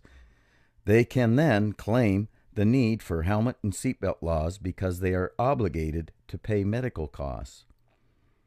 A bureaucrat's solution to problems created by law is more law. Their obvious objective is law itself. Terrorism. Terrorism has nothing to do with America and nothing to do with religion. Terrorism follows the pattern of tyranny precisely. Many areas of the world are dramatically affected by increasing technology. As messages and images of freedom reach new corners of the world, people begin to see the tyranny of their own cultures. As culture loses its grip on people, authority increases its violence. Terrorism is authority attempting to teach people that freedom is depravity and corruption. Terrorism is authority attempting to teach people that freedom is anarchy, that freedom is to be feared. Terrorism has been used throughout history to coerce populations to yield their authority and governance to those hungry for power and lacking of conscience. Terrorism is rarely used against those whom power is sought. Hitler's terrorism against the Jews is a formidable example of the use of terror to gain power over the German people. Al-Qaeda exemplifies the use of terrorism against American peoples in order to maintain power and influence over Islamic peoples. Terrorism is proof of the pattern of liberty. It is precisely because tyrannical states are afraid of losing the grip they have had over their peoples for so long that terrorism is a rising factor in the world. Evil is afraid. Rights. There is no such thing as a right. All people are inherently free. The idea of right was created by men who sought to free people from some of the burdens of government, but who still believed that governments were supreme over men. The problem with rights is that they offer certain delineated permissions granted to men by government. After these, government can still dispose of you as it pleases. Even in measures of restriction, this still teaches people that they have less value than law. The truth is that you are free, and there is no authority that has any claim upon you ever. You are, by your nature, already free. This is the value of a human being. Law enforcement. Culture teaches that police are the only ones whose right it is to defend a people. It teaches that if people were able to defend themselves, anarchy would be the result. The penalty for defending yourself instead of relying on police protection is usually extremely severe. The reason is obvious. It shows the ultimate tyranny of law. If you aren't helpless, then they have little premise to remain in power over you. The intention of law enforcement is not to defend your liberty. It is to defend the stability of the machines of extortion. Laws do not say no killing, no raping, no stealing. Instead, they are volume upon volume of minutiae controlling every aspect of life and destroying liberty wherever they go. Every government agency are enforcers of these laws. The law is not righteous, neither are the enforcers of it. It is a mistake to blindly respect law enforcement as noble and brave. Laws are designed to control, not to protect. An officer of government may believe what he is doing is right. That's exactly what culture wants him to think. Every single one of the hundreds of millions who have died at the hands of governments died under legal premise. Law is not morality. Laws, rules, and regulations by themselves are of little danger to humanity. They presume authority to rule over you, and culture demands that you obey them. But they would eventually be ignored as people test and finally discover freedom. It is the violent enforcement of law that bears the ultimate evil. Enforcement is the core of law, since all laws require enforcement in order to control people. Respect for law enforcement is an invitation to tyranny. Every culture in the history of Earth has taught its people that police are good and noble. Medieval knights excused their tyranny by calling it chivalry. Terrorist cultures excuse theirs by calling it religion. No matter what culture you observe, you will find a belief that the enforcers of law are good. The important question has nothing to do with the nobility, the people who enforce law. It is a question of the nobility of the law. Presuming the righteousness of agents who enforce the law is precisely what cultures are designed to do because they excuse the nature of the law. This invitation is exploited heavily by history's dictators, kings, and mafias. What better place to hide atrocities, large and small, than the very group of armed men who hold a monopoly on violence and respect? The penalty for disobeying authority is always death. All who have stood in open rebellion against existing powers throughout history were killed. Today, even in free nations, men are killed for rebellion. If they cannot force you to obey with intimidation, they use threat.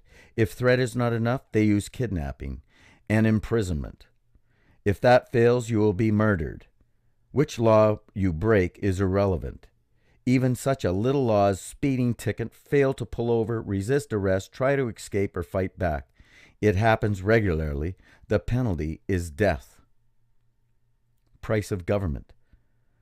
The stiffest penalties of law are reserved not for those that you are to protect from, but for those who you fail to pay the price of protection. The entire purpose of evil is to enslave you, to destroy your freedom in order to make you a tool for someone else's use. Just as mafia extortion rackets reserve brutal beatings for those who fail to pay the tax, the world's most effective governments use a system of threats, abuse, intimidation, imprisonment, and death to ensure that taxes are paid. This isn't a side note. This is the very purpose for why cultures and law are created, to sacrifice your labor for the benefit of your masters. When law challenges its competition, it labels them criminals and racketeers. The definition of racketeering is the creation of a threat, and then charging for protection against it. Such racketeering is institutionalized slavery. Mafias and governments follow the same pattern.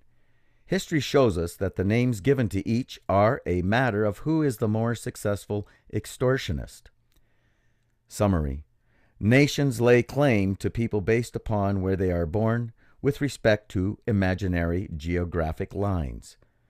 The truth is that a nation is simply a group of people with guns who will kill you if you do not obey them. Borders and land masses have nothing to do with your value as a human being. They are created to offer rulers stability as they exercise power over you. We is the word commandeered by culture to legitimize the borders and boundaries of law.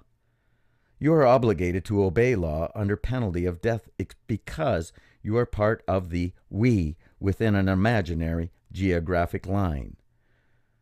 This is not a we you have joined by choice.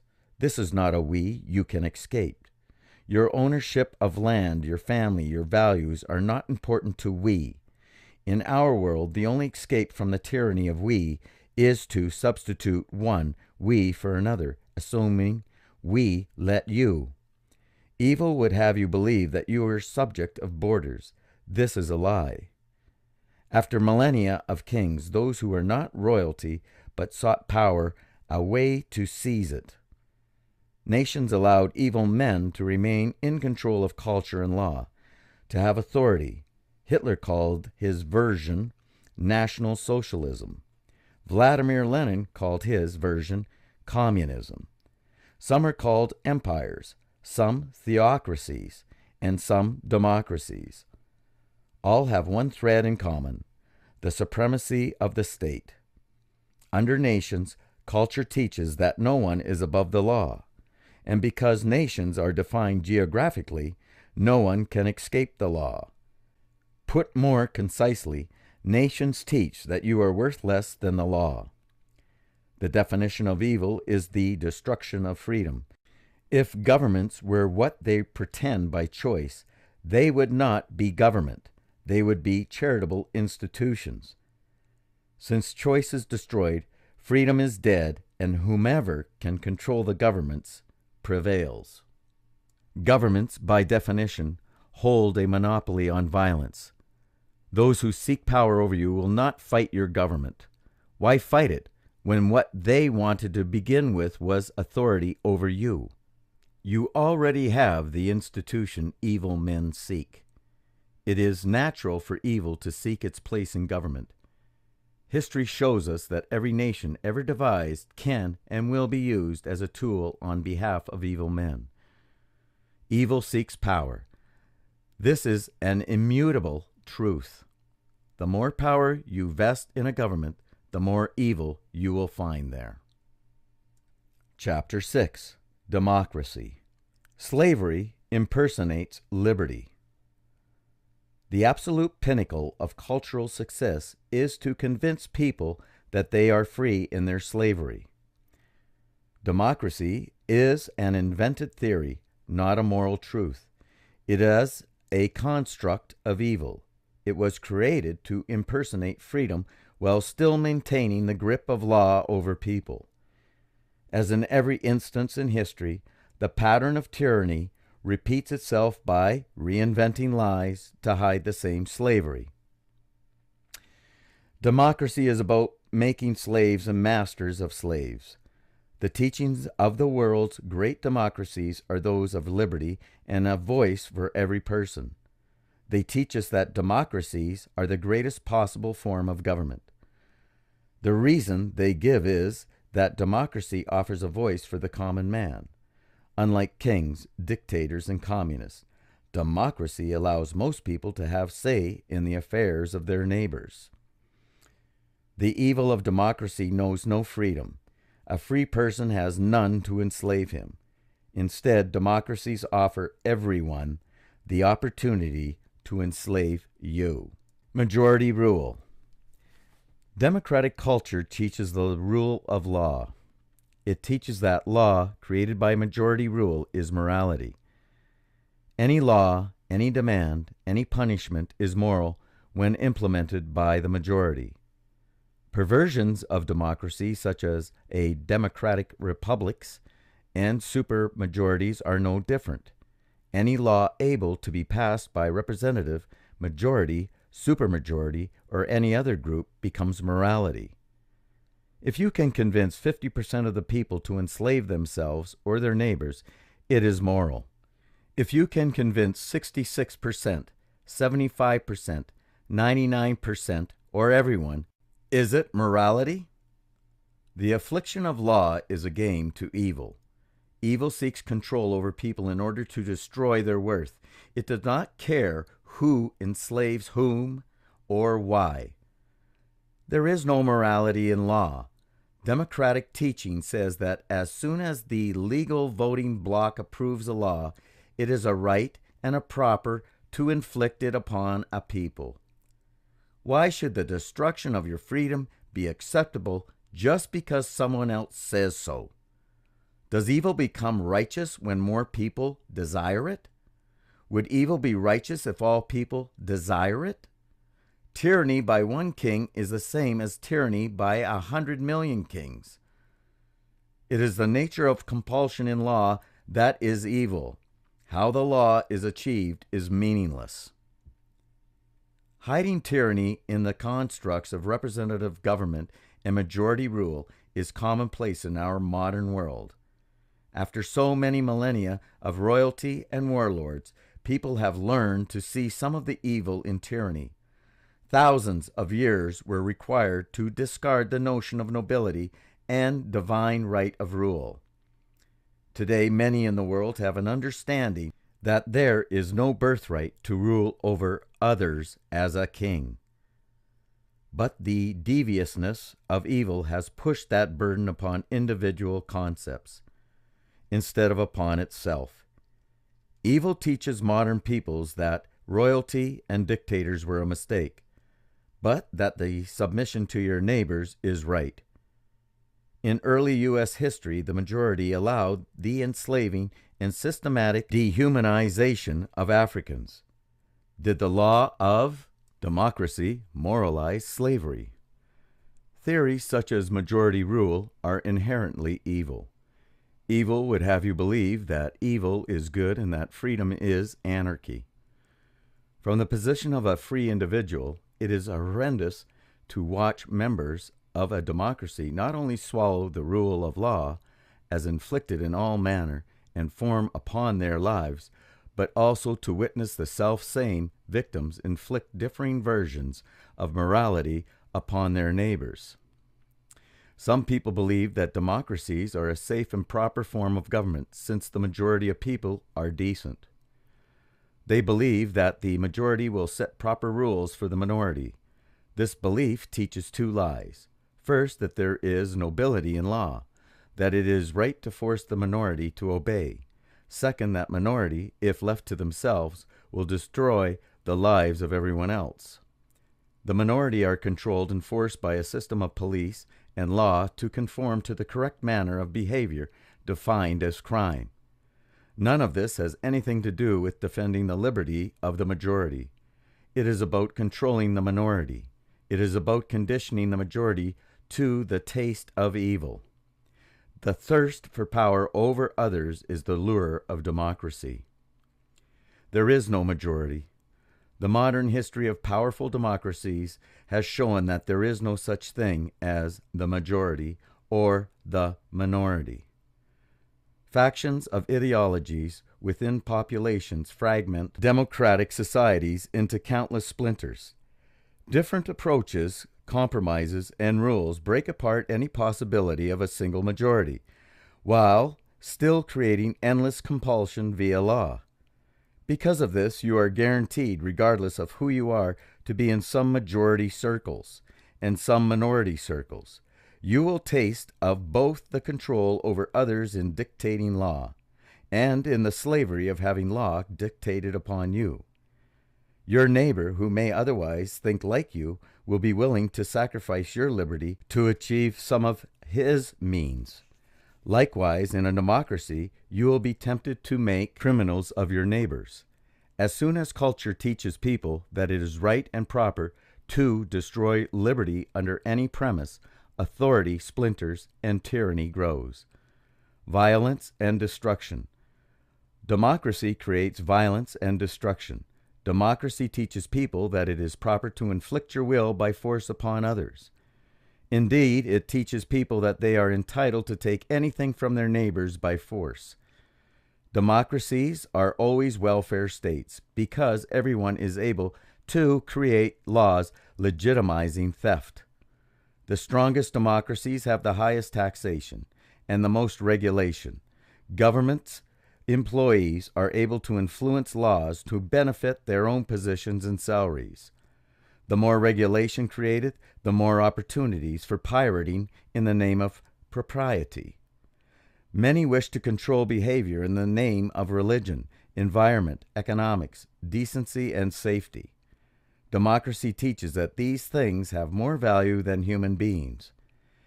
Evil always teaches that achieving specific behaviors from people is more important than the people themselves. Evil would have you believe that righteousness is found in propriety instead of in you. When democratic cultures strengthen, it is obvious to everyone that the legitimacy of law is a farce. Any law is noble as soon as it becomes law. What would be considered the crimes of kidnapping, mugging, and murder are now committed for you, in proxy by police. Mature democracies will find certain people who begin dispensing with the excuse of law and simply take what they want when they want it. This is no more evil than law, just more efficient. The height of democracy is the chaos of men stealing from men, destroying each other's liberty at will, and crushing the human spirit simply because they can. The height of democracy is an inability to think, to speak, or to act for fear of law. This is not anarchy, this is tyranny. Tyranny is always disguised as culture and law. Perfect evil. To understand the nature of democracy, it is essential to understand that evil is the destruction of freedom. The stability of control is the engineering design of culture. The more stability that authority can be exerted with, the better. Stability in history is non-existent. Wars have been fought continually. Empires have been born and destroyed throughout the millennia. Nearly every excuse for tyranny has been tried and eventually overcome. Human beings seek liberty in their lives because liberty is the nature of humanity. Liberty is life. Our continual struggle against evil has been recorded by history. Evil has eventually lost every war it started. This is a testament to the strength and goodness of humanity. It is also a testament of the adaptability and evolution of evil. Every form of tyranny has failed because people eventually recognized it and retrieved their own liberty. Evil has found a solution to its losses in making partners of its slaves. Democracy is the greatest evil that can possibly exist. It is a greater evil than communism and greater evil than royalty. All other forms of tyranny are obviously evil because they allowed a few to control the lives of all. Freedom was destroyed for nearly everyone. Democracy, however, teaches that you are free enough to vote, a seemingly better system. Unfortunately, it legitimizes other people voting away your freedoms. This makes it evil. What makes it pure evil, and the greatest form of evil that can possibly exist, is that you also vote to take away freedoms. Everyone becomes a slave, and everyone becomes a master of slaves. Perfect evil. Chapter 7. Economics. Economics is the study of the trade of work. The principles of money are scientific and, as with all truth, simple and easy to understand. Government institutions have created artificial ideas such as employee, corporation, and dollar to enable them to control your labor. Their objective is to confuse you and make money complex so that they can more easily take it from you. Work. Everything you do to better your life requires work. It may be as simple as planting a seed and tending the soil so that it will grow to be your food. It may be washing the dishes so that you can eat from a clean plate. It may be climbing a hill so that you can slide down.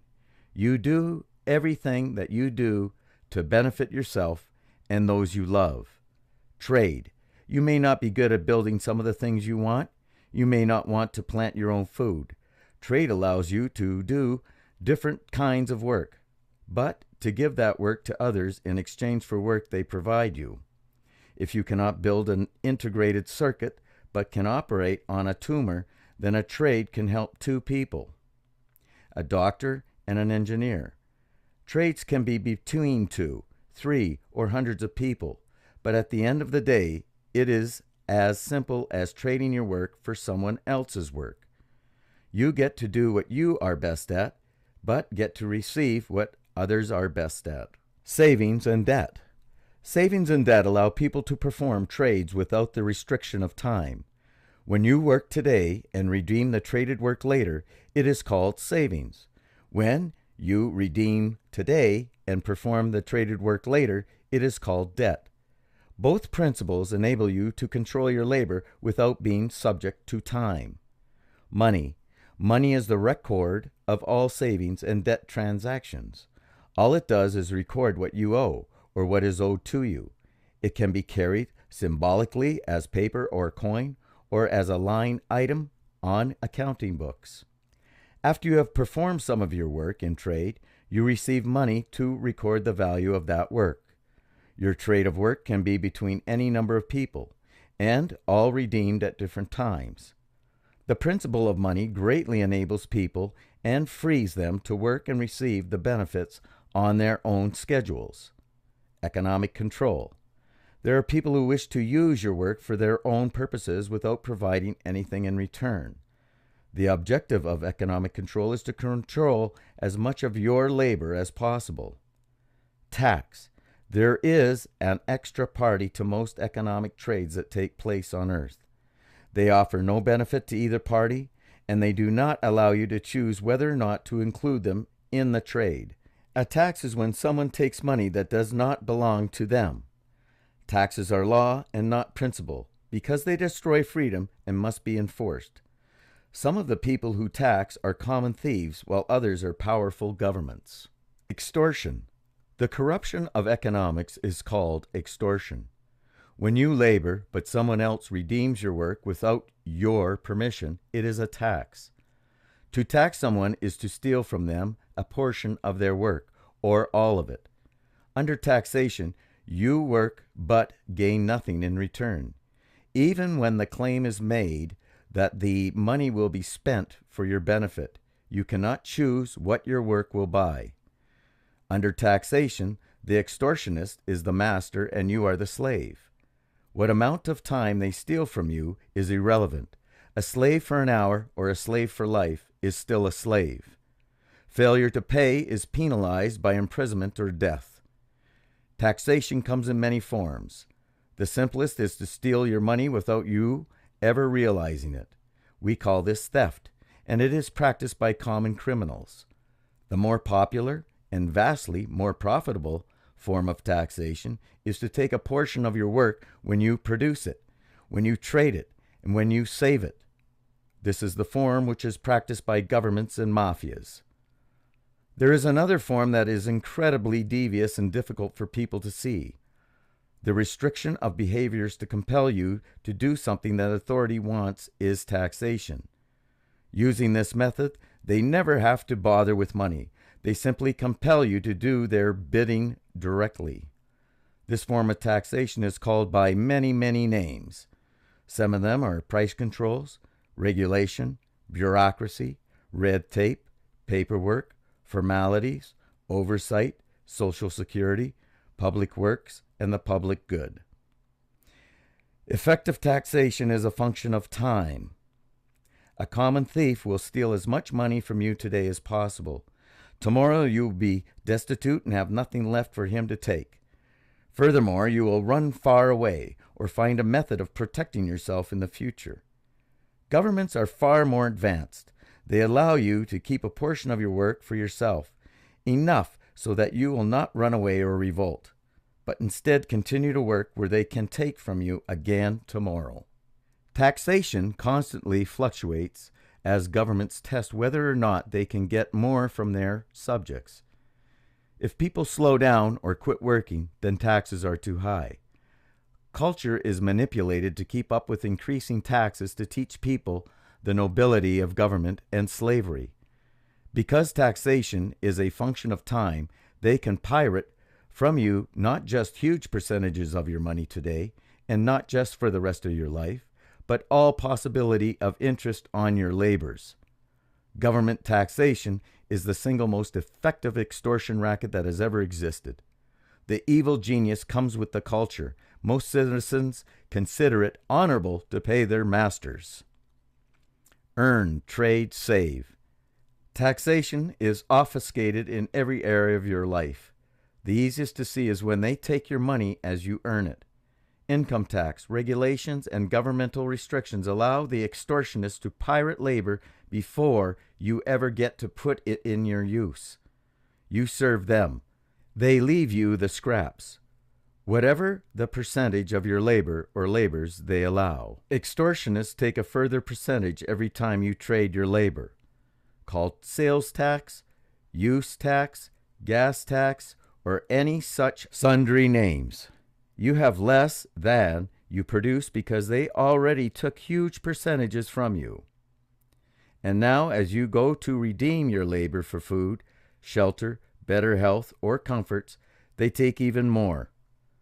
This is not all, because they also restrict your choices in redemption. They tell you what is legal to buy and how much, and sometimes at what price. Once earned and spent or saved, your money and property are still not safe. Property taxes and annual licensing fees confiscate a further percentage of your work as a privilege for ownership of your own money. You bought a house, you bought a car, but in reality, you are just renting them from government. Try not paying the taxes and fees if you don't believe that. You will shortly be evicted. All of this is designed to keep you working tomorrow on the upkeep of your masters, lest you retire too early. Your money is not safe in savings either. All governments control their forms of money, such as the US dollar, and it is illegal to trade using any other currency. Inflation is engineered by governments to erode your savings over time as they spend your money through government deficits. Inflation also ensures that as your savings are eaten away, you will be forced to keep working, wherein they can repeat the cycle of taxation. Remember that the reason you work is to benefit yourself and those you love. Yet because they are more powerful than you, many, many people have managed to force you to work for their benefit. This is economic control. This is the purpose of government. Governments are predatory institutions. Economic culture. Make no mistake, you are a slave. Government is your master. The brilliance of your masters as opposed to conventional slavery is that they allow you to believe that you earn what you work for and that you own what you buy. It keeps you complacent and agreeable. Taxation is a function of time. They will take just as much today as keeps you laboring in their behalf tomorrow. Cultural ideas like public servant, public works, public good, public protection, and social security illustrate their deviousness. They have actually convinced people that having their money stolen under threat of death is something to be desired. Remember, it is all for your own good. Constructs such as employee, job, corporation, and legal tender are rackets engineered by highly skilled extortionists to restrict behaviors and confiscate wealth. An employee is a person who performs work in trade for money. This is no different from a contractor, a non-employee, or a garage sale. You perform work in exchange for someone else's work. You create wealth to feed your family and to benefit your life. Employees, however, are constructs of governments to restrict economic behavior. What's the difference between an employee and a person who only performs some work? If you gather together the thousands of pages of laws, you'll get the idea who benefits from artificial ideas of employee and corporation. Governments play employees and corporations off each other to divert anger over the loss of freedom from its proper target, the extortionist. Corporations are constructs invented to restrict the collective behavior of people. If one person can work on a task, it is clear that many can group together to accomplish more complex tasks. Normally, this would just be you and me agreeing to do something together for the benefit of someone else in exchange for money. Corporations are creatures of the state, as governments call them, created to abstract the average person from the simple truth of people conducting trade. If government acknowledged the mammoth restrictions they put upon you, which tell you where you can and cannot trade, what you can and cannot trade, how you can and cannot trade, and at what price you can and cannot trade, they would have an instant revolt. Corporations allow them to create a demon to hide their own lust for power and wealth. Corporations attract the wrath of people as polluters, greedy conglomerates, and usury employers. Despite the truth that a corporation is just you and I trading work, all of this is designed to hide the most advanced extortion racket in history. Cartels and monopolies. A corporation monopoly is hailed as evil because it destroys consumer choice. Governments tell us that monopolies force you to purchase a given product at a given price. The truth is that there is no force. You have at least two alternative choices. First, don't buy the product at all. Second, start your own group to manufacture the product. Given the supposed evil of a monopoly, what solution do governments offer? Government control. Government is the only true monopoly. You cannot choose whether or not to buy their services. Opting out is called treason and tax evasion, and authority will come to your door with guns. They will imprison or kill you. Government is the only true monopoly, and their monopoly is a monopoly of violence. These are the people that we are taught to trust with authority over our goods and services. Demonizing corporations as monopolistic follows the pattern of tyranny precisely. Fabricate an enemy and seize control. A cartel is when the forces in an economy band together to preclude anyone else from entering a market. As with a monopoly, this is only possible with government. Only government has the weapons and police to stop you from selling a product or offering a service. There are cartels, large and small, all around the world. They normally focus on an industry within a country. For example, a government agency that controls the sale of drugs and health care operates a cartel. When licensing, government applications and fees become the barrier to entry in a market. Government effectively keeps the existing market in place and keeps you out. If you try to operate in freedom outside of the law, you will be jailed or killed. Many big businesses love cartels because government becomes their partner in keeping competition away. The laws and regulations that people are taught to agree to do not hurt big business. Some people think they are sticking it to big business when they enact tough laws, but they are actually pawns of culture, and they themselves are the ones who are hurt. Regulation keeps big business big and bankrupts everyone else. This is the nature of government cartel. There are no other cartels. Choice. Taxation is championed by culture as the means of building societal needs. But social needs can never be met by force. A person who does not purchase a thing by choice can never gain benefit by being forced to pay for it. Welfare and the public good cannot be served by extortion. Only the owner of work can rightfully decide where that work is redeemed.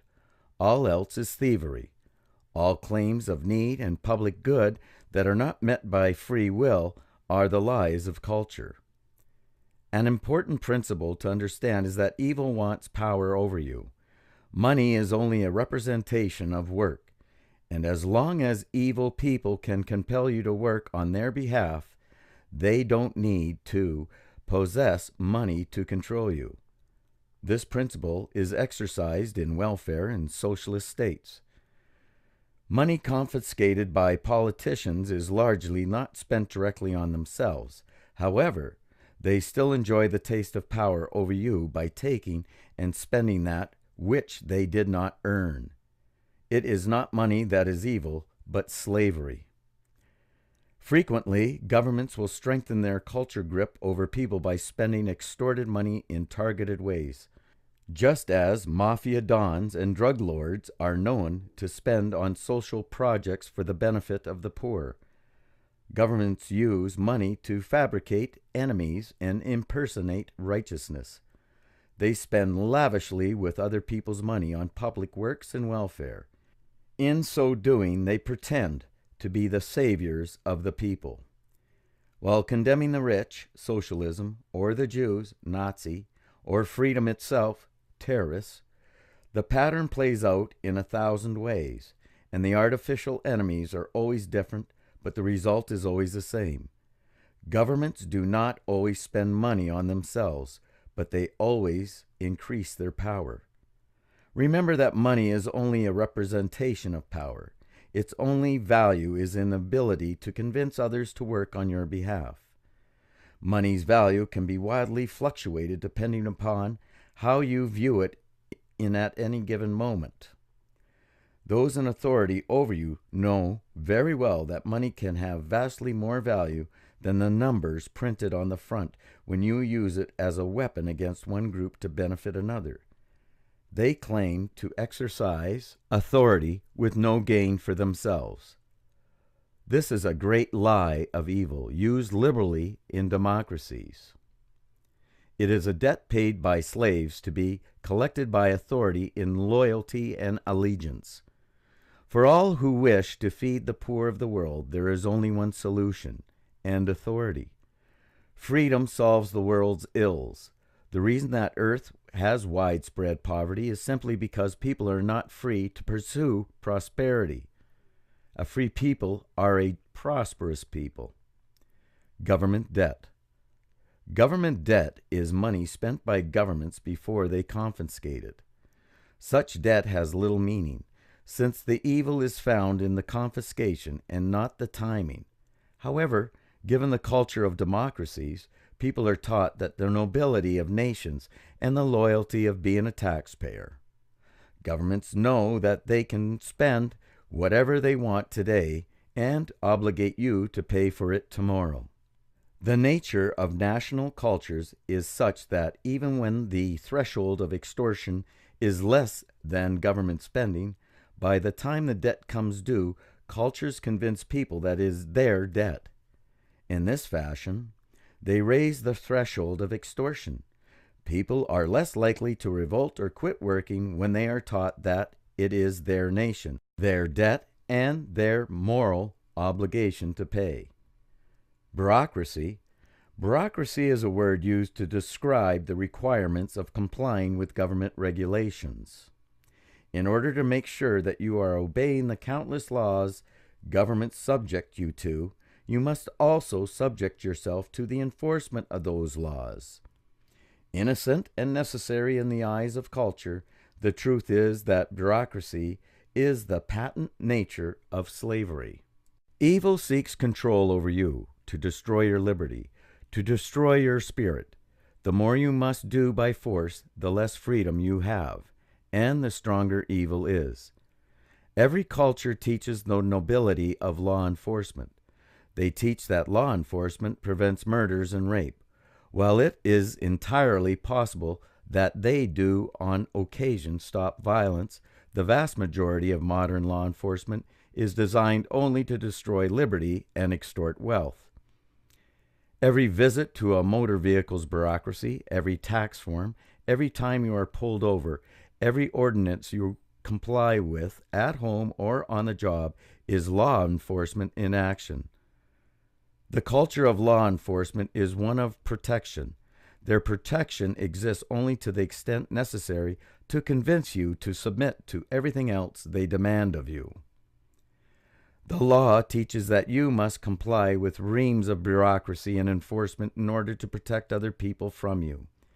You are taught that you must comply with extensive enforcement because you cannot be trusted to live peaceably. While culture teaches that the nature of criminality is murder, rape, and theft, almost none of the enforcement of law has anything to do with such things. The reason is obvious. You are not evil. You do not do such heinous things. There is very little reason to believe that those around you are any less moral than you, and yet somehow, to support that basic definition of crime, millions are employed as agents of law. They spend all their time making sure you comply with the facets and iotas of every regulation they can devise. The amount of extortion necessary to support vast bureaucracies is almost unfathomable. The amount of life culled from supposedly free peoples in obeying laws is shocking. Yet evil has what it wants: enormous control, dramatically diminished liberty, and huge sums of your money. Building codes, environmental regulations, local planning, and on and on. Each one justifiable in modern culture. Each one has armies to support them. Each one with just one thing in common: their enforcement by law destroys freedom.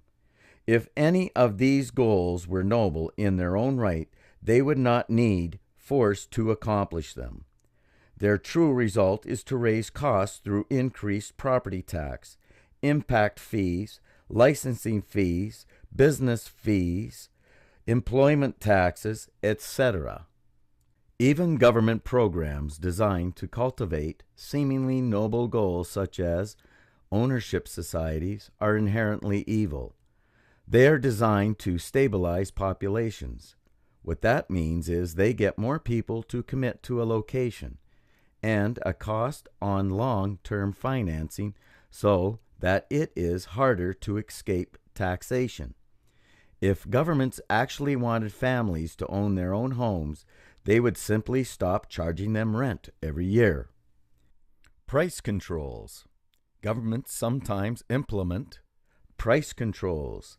They dictate under force of law what price you must sell your work at. They dictate under threat of imprisonment or death how much you will produce your labor for. In government-regulated cartels like healthcare, governments pretend to reduce costs either directly through price mandate or indirectly by buying services on behalf of citizens. Using either method, they insert the tentacles of control under the guise of protecting the poor from greedy corporations and capitalists. By forcing people to work at artificial wages, they destroy the competition of a free market. When freedom is destroyed, only the powerful can survive. Cartels are thusly forged with governments. Powerful businesses watch their weaker competition fall to bankruptcy. Government makes sure it is prohibitively expensive to enter the market with fees and licensing requirements. Businesses, they can enjoy government-mandated prices with no competition. Governments can enjoy control of prices and therefore guaranteed taxes. The intent of price controls are not to keep prices down, but to keep them up. Big business loves government regulations. Regulations ensure that only the well-established and extremely well-financed can compete. People seeking to trade their skills, products, or expertise are burdened by the impossible demands of government. Thusly, big business is an extension of the compulsion of government. Anti-business regulations that people are taught to support are actually good for big business. Instead of hindering them, such regulation destroys your liberty. Protectionism. Protectionism teaches that those within one nation or border should exclude others from trade under force of law. This takes place as restrictions on buying and selling products and services as well as employing people. Why should the citizens of one nation be less entitled to wages or a job than the next? Protectionism is that simple. Are those outside your border inferior human beings that they should be kept from working by force? What morality exists in the teaching that one group of people is more valuable than another because of where they were born or where they live? Freedom is about the value of people. The disparity between personal profits of peoples in different lands is large. In one area, a family may make hundreds of times less than those in another area. If all people have the same value, why is force employed to stop the poor from earning money at any job they are willing to perform? If the poor want to sell something to a powerful nation, and the people of that nation want to purchase it because it is sold at a lower cost, why should a government wish to hamper what benefits both peoples? Governments use force to stop items from being sold within their borders at lower costs than what those in their own nation will produce. We are taught that their reason for destroying the liberty of people is that they are protecting the industries of their land. It is not hard to see the truth in evil when governments extract large percentages of money from trades. The higher the cost of the product, the higher the extracted tax. Protection, as always, is slavery. Education. Governments control education for the purpose of culturing employees. The objective of state education is the stabilization of the tax base. Schooling, education, and knowledge are not the same thing. One is not a natural result of the other. People grow in knowledge when they learn truths. Teaching and schooling are meaningless when students do not seek wisdom. They are likewise meaningless when that which is being taught is not wisdom. In order to learn, people must thirst for knowledge. Force and compulsion cannot accomplish this. Law does not pretend to teach people their worth or abilities of achievement. Law desires only that you learn obedience. Not only does law provide a way for students to learn the merits of social and economic obedience to authority, it enforces near-perfect monopolization against all other teachers. Private schools and parents themselves are nearly shut out from teaching children the one lesson they need, an understanding of their own value and potential. When people understand that their minds are truly capable of anything, that they are able to learn and grow according to their dreams, they tend to make poor citizens. They question culture, oppressive authority. They reject taxation. They are stronger, more peaceful, more prosperous, and more independent. All of this is wonderful for humanity and destroys evil. Revealing truth. To see the truth in an idea, it is a good idea to flip it upside down. Socialism teaches that people deserve to receive the benefits of working without actually working. Flipped upside down, socialism teaches that those who work must work not only for themselves, but for everyone else as well. As with all authority, there is no choice, no opting out. Socialism reveals forced labor. Price controls teach that people deserve to receive products and services at a proper price. Flipped upside down, price controls teach that you must work to create products at the price government says you must work for. Price controls reveal forced labor. Welfare teaches that people deserve to receive the basic necessities of life without needing to work for them. Flipped upside down, welfare teaches that those unwilling to labor for their own benefit can extract it from you. Welfare reveals forced labor. Bureaucracy teaches that people should be able to expect others to behave according to strict rules to benefit everyone. Flipped upside down, bureaucracy teaches that to keep bureaucratic employees in the money, everyone must jump through hoops and pay fees and fines. Bureaucracy reveals forced labor. Taxation teaches that people deserve to receive roads, protection, schools, and all other manner of services, even if they cannot afford them. Flipped upside down, taxation teaches that people have the right to force their neighbors to pay for services without the hassle of asking for permission. Taxation reveals forced labor. All economic control is slavery.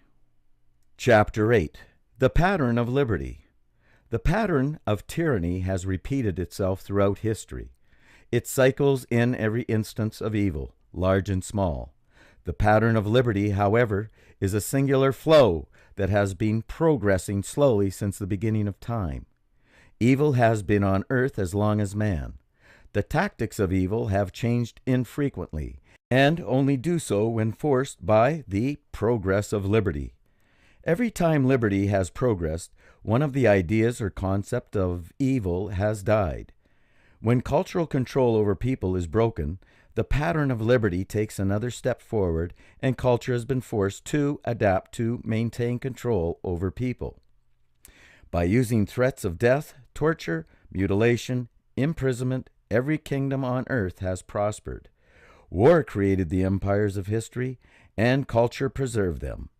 All who would not submit to the rule of law were killed. Such ignorance of power of culture is a thing of the past. Modern technology, brought by increasing degrees of freedom, is allowing the people of the world to see culture for what it is. The pattern of liberty shows how freedom has progressed through history. While cultures around the world teach that evil's control is strengthening, the pattern of liberty shows clearly that evil is weakening. The pattern of liberty predicts the ultimate failure of culture and the ultimate end of evil. Progress through history. The pattern of liberty tracks the destruction of ideas and empires through history. It also tracks the progress of principles and technology. Gunpowder, one of the defining technologies that dramatically altered the scope of culture, was gunpowder. Prior to its availability, only those who could amass strong armies could effectively defend their land and families. This meant that people were heavily at the mercy of governments and kings. Once gunpowder became available, even small bands of families could challenge the mighty castles of empires. Gunpowder reshaped the kingdoms of earth by empowering people to challenge the violent control employed by the lords of war. Printing press. The printing press reshaped the nature of culture like nothing the world had ever seen. Before its invention, almost nobody knew how to read. It was simply too expensive to own a book. Once the cost of printing dropped, literacy skyrocketed. Information was standardized on a scale unknown in all of history. It became much more difficult for cultures to center their power on the ignorance of people. Religion was dominated by those who could control the scriptures. With this power, they were able to influence the political freedoms and even the very lifestyles of people. The Bible was the first book printed, and soon spread far and wide. Though the Roman Church had men killed for translating the Bible into native languages, such as English, it eventually became available in every language on earth. Theocratic power in the Christian world fragmented, and people chose to pursue divergent ideas. The printing press was the foundation of all technology. Whereas mathematics and engineering have existed in strength in different areas in history, they never survived. War destroyed the information learned. After the printing press, so many copies of books could be maintained that human knowledge persisted in writing and spread as fast as the thirst for it demanded. The Great American Experiment. The Great American Experiment was a proof for the world. It dared to call the bluff of culture and test what people would do with liberty, whereas culture had long taught that people were not able or worthy of ruling their own lives.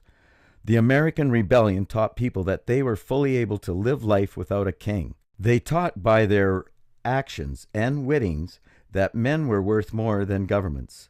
This experiment in freedom lived past its first test, as they defeated the armies of King George. The shock that rang through the world was enough to shatter the bonds of culture, of royalty that had enslaved Earth for thousands of years. Internet. The Internet and modern computing power have destroyed cultural ignorance once and for all. Like the printing press before it, the Internet has made possible the widespread dissemination and near indestructibility of information. The bounds of culture are founded in the control of speech and control of the mind. When people are free to speak what they think, people learn wisdom at an astonishing pace.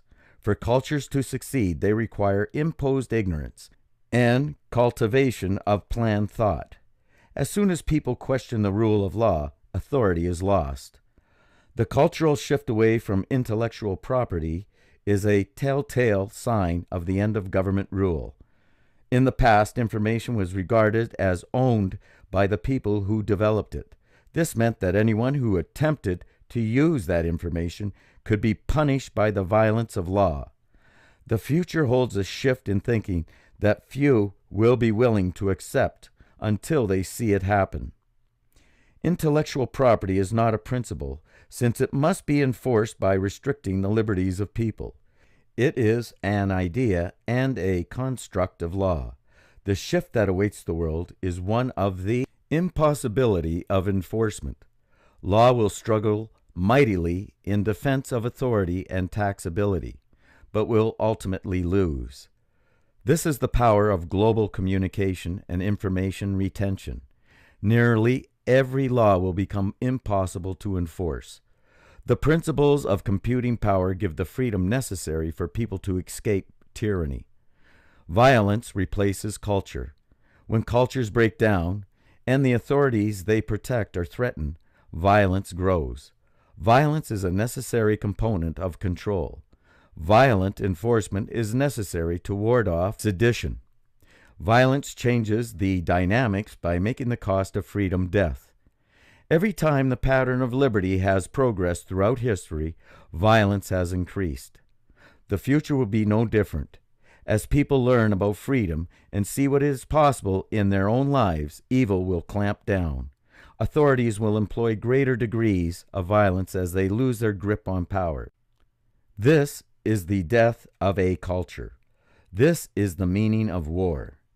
As the pattern of liberty reaches its final step, the most oppressed cultures on earth will lose adherents the quickest, and those cultures will produce the most violent crackdowns. One of the evidences of this violence is terrorist attacks. Those in modern times are no different from terrorist attacks in history. Oppressed peoples do not want to be oppressed. When they learn of freedom, they seek more of it for their own lives. Evil cultures always demonize freedom. Because the United States of America has been historically freer than other places, it is attacked by terrorist regimes in an attempt to teach enslaved peoples that freedom is weakness. They teach that freedom is depravity and insecurity. Such attacks have been nothing to do with the people being attacked. They are about maintaining the grip of cultural slavery over oppressed peoples. The violence of dying cultures can destroy millions of lives, but it never lasts long. Earth's era of wars is over. The rapid pace of nation creation and destruction is evidence of the accelerating pace of the pattern of liberty. New cultural twists invented by evil men are discovered and crushed. Technology and population. One of the principles of history is that freedom is a function of population. Population growth endangers tyranny. All the major tyrants of history have been sought to limit growth. Births expand the human experience and teach people about opportunity, hope, and faith. This freedom is not conducive to slavery. The more people that live in a culture, the more dissent you will find. It is nearly impossible to control large numbers of people with primitive cultures. One of the evidences of the completion of the pattern of liberty is the astounding population of Earth. Technology endangers evil on every hand.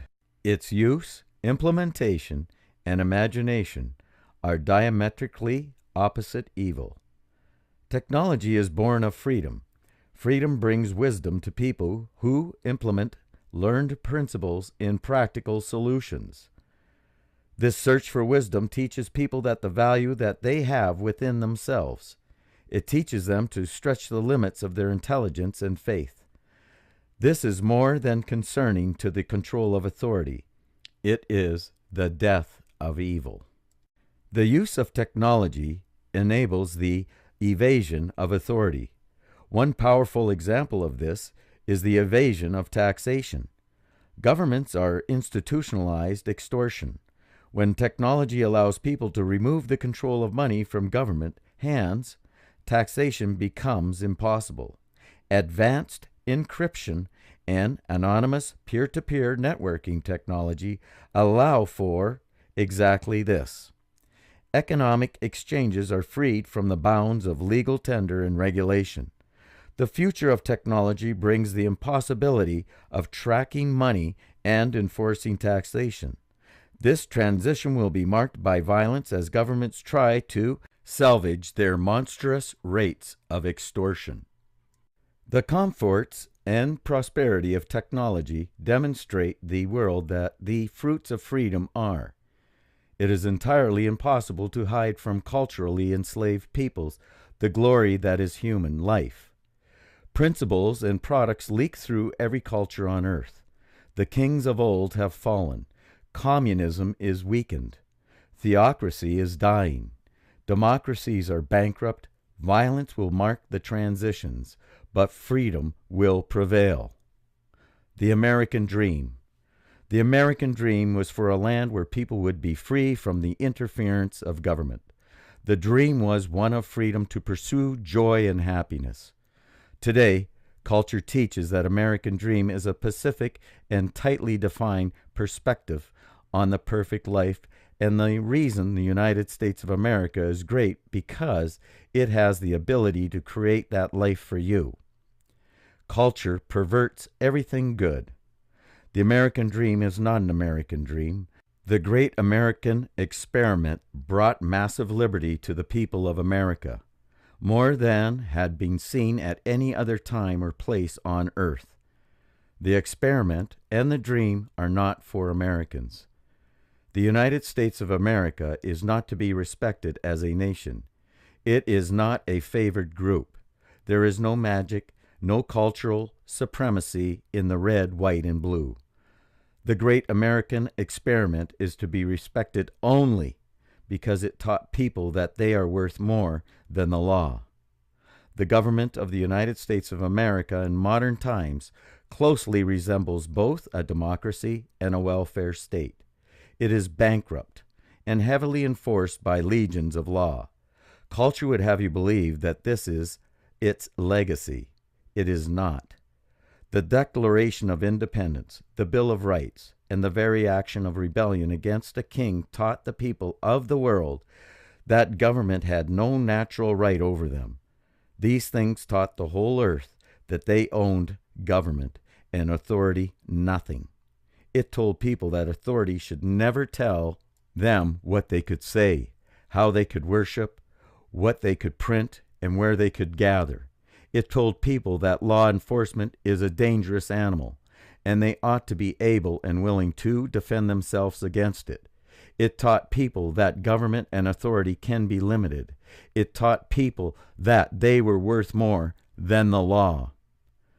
This mighty step taken in the pattern of liberty has nothing to do with democracy or government. The power and beauty of this step was the anti-cultural created by men of rebellion. They attacked every leg of authority by teaching people about a measure of their own worth. The experiment has proven successful. Freedom for people does not create anarchy. America is not perfect, and it will not be the end of freedom. Mankind's thirst for liberty will not endure the tyrannies of earth for long. They will be taught that they are worthy of ruling their own lives. The pattern of tyranny will be broken. The American dream is not an American dream. It is a human dream. It was a giant stair climbed on the backs of heroes towards the freedom of men. It will not be the last. Competition for freedom. As people are able to look beyond the tyranny of their own lives to divergent cultures on earth, they will see a competition for freedom. The lure of freedom will be evidenced by the technology, prosperity, and peace of freer peoples. They will ask, why is it noble for them to obey certain laws, but not the rest of the world? They will see that those things which are demanded of them are not natural, that they are tyranny. The pattern of liberty progresses every time the lies of culture are discovered and understood. Though cultures are designed to maintain tight control of the minds of people, so that they cannot see the tyranny over them, witnessing freedom can break the bonds nearly instantly. When the violence of dying cultures runs out and freedom peeks out of every dark place on earth, the people of the world will begin a competition for freedom. When there is freedom to move and shop for jurisdictions, you will find that people move to freer societies, not to stricter ones. Moreover, elements of evil will gravitate to more restricted societies because they are easier to exert control over. This is the final chapter for evil. Technology, communications, and wisdom free people to evade authority, and they will do so with ever-increasing effectiveness. This is the completion of pattern of liberty. This is where evil ends. Chapter 9. End of evil. Voice is a principle of intelligence. Voice is the highest form of communication between beings of the highest intelligence. The passion and feeling that people are able to put behind their words can change lives and change worlds. The few who achieve a glimpse of the power of voice bring either insane destruction or awesome freedom. Every great and terrible culture brought into the world was brought by the principle of voice. Every rebellion and revolution that destroyed cultures and empires was brought by the power of voice. Men who understood the principle of voice have irrevocably altered our world. The principle of voice is found in every element of human communication. Writing and books are lesser forms of human voice. Every transfer of words contains the power to change lives. When, accompanied by the passion of life, voice alone has the power to free worlds. The principle of voice explains why freedom is a function of population. As population increases, it is more difficult for culture to maintain control over the speech of people. The more people communicate with one another, the quicker they learn their own value. Population increases brings increased freedom to the world because of the power of voice. When people are unfettered by the chains of culture, and when they do not believe the lie that they are powerless, they can change everything. To change the world, you must have the faith that you have such ability in yourself. You must open your mouth and speak. The principle of voice is the passion to convince, the passion to teach, and the passion to create faith. It will strengthen you, and should you choose to use it, you will change lives. Future. The dreams that burn in the hearts of billions have been growing stronger through the millennia. Ages of destruction wrought by tyranny will not go unanswered. The children of this world are owed a liberty from slavery that can only be satisfied by the utter eradication of evil from the earth. Every dream of feeding the hungry, clothing the naked, and helping the poor is answered in this cause. Human beings are able to answer every need and desire of our world by using the principles we learn all around us. When the obstacles of evil are removed from the lives of people, technology and prosperity advance on an exponential scale. With only limited degrees of freedom in a small percentage of the world, human beings have cured scores of disease and discovered methods of feeding billions. All the comforts of modern life were made possible by people with the faith to succeed. Ask yourself what miracles may be accomplished when this small percentage becomes perfect freedom, and it is achieved for every one of the billions of people on earth. This is the infinite value of human beings. You are the key. The progress of liberty on our world is advanced by challenging culture and authority. Technology and the proof of the great American experiment are in our hands. To challenge evil, all that remains is to open your mouth and tell the people of the world that the dream of freedom is real. It is you who will teach the people of earth their value. It is you who will bring to pass the greatest revolution in the history of mankind. To challenge the authority of evil, you need to dismantle its tools of violence and culture. Culture is dismantled as simply as disobedience to the control of speech. When you speak your mind and refuse to take offense when others do the same, cultures cannot survive. There is nothing to fear in freedom. Violence is the tool of first and the last resort for evil. Those few who will use it to enslave cannot be left alive. A perfect revolution. The price of freedom is blood. This is an immutable truth.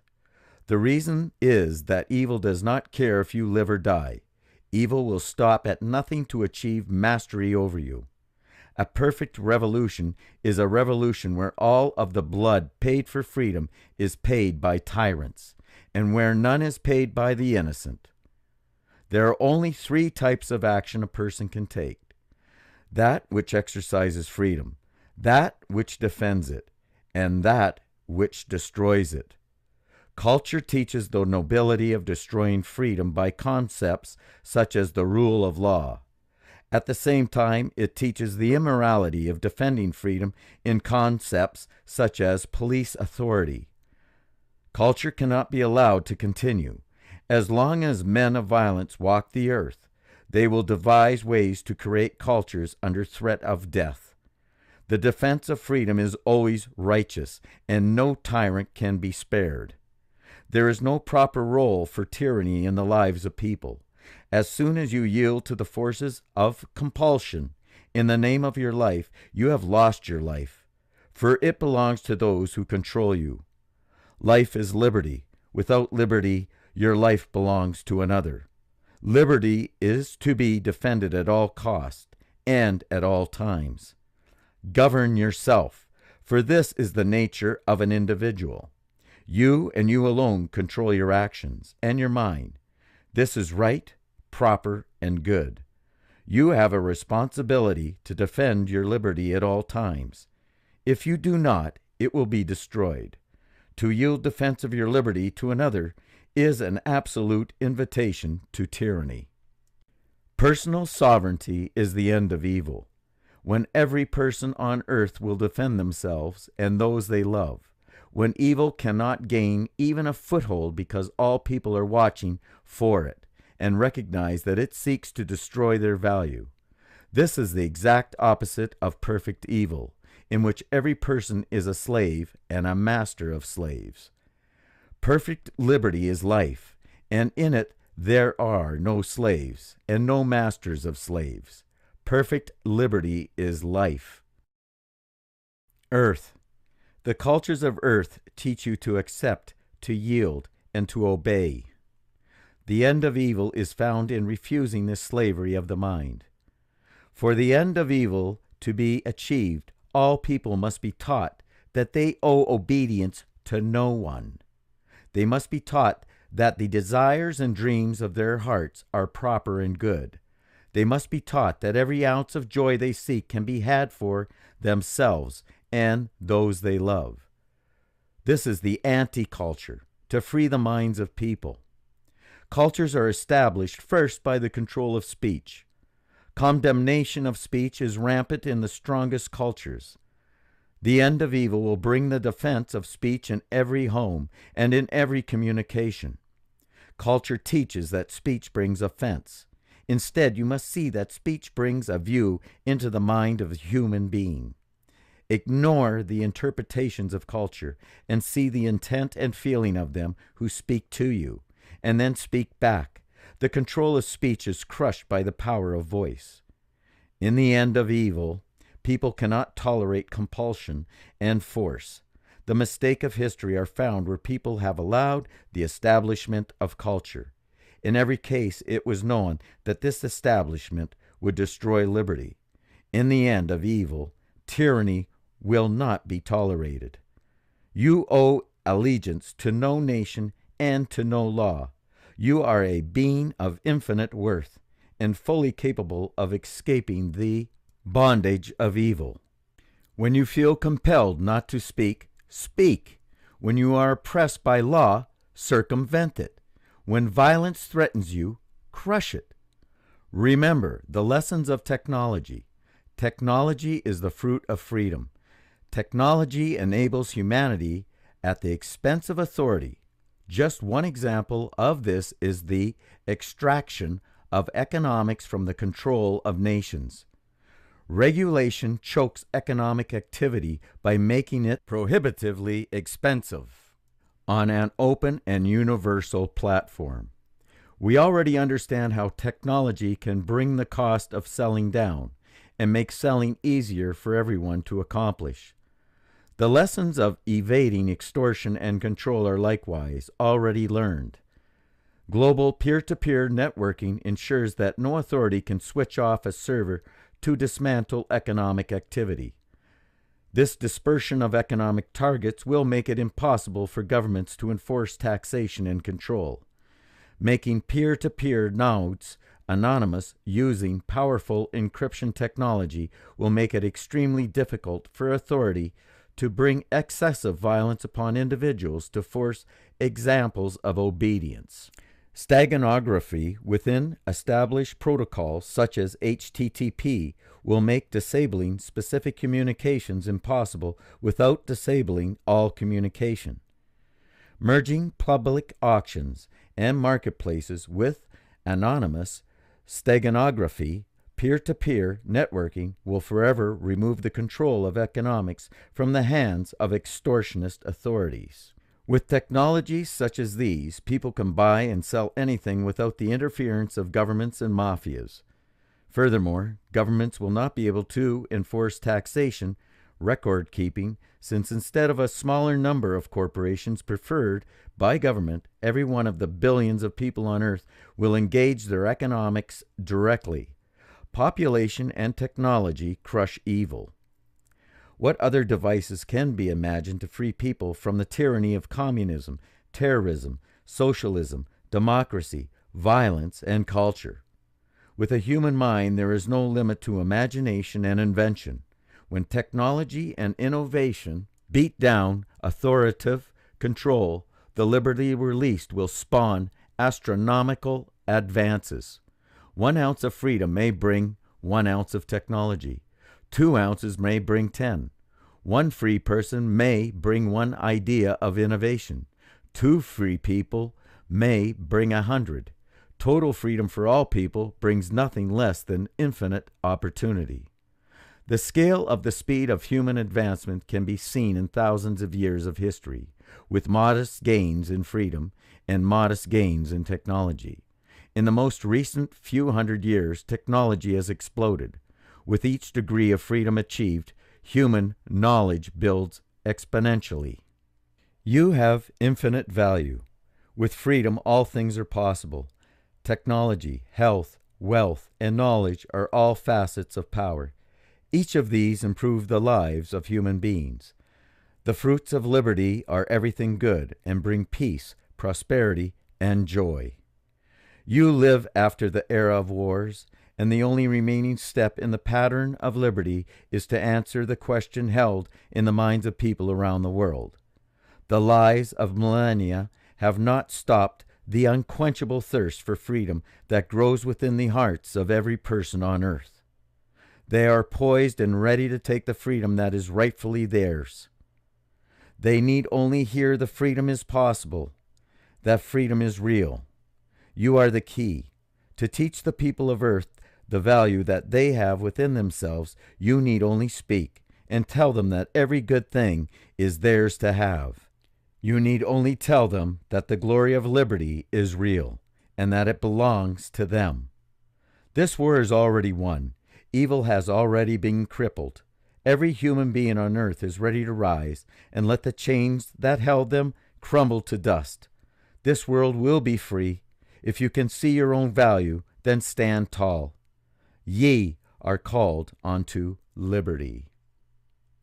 This book teaches just one lesson. You have infinite worth.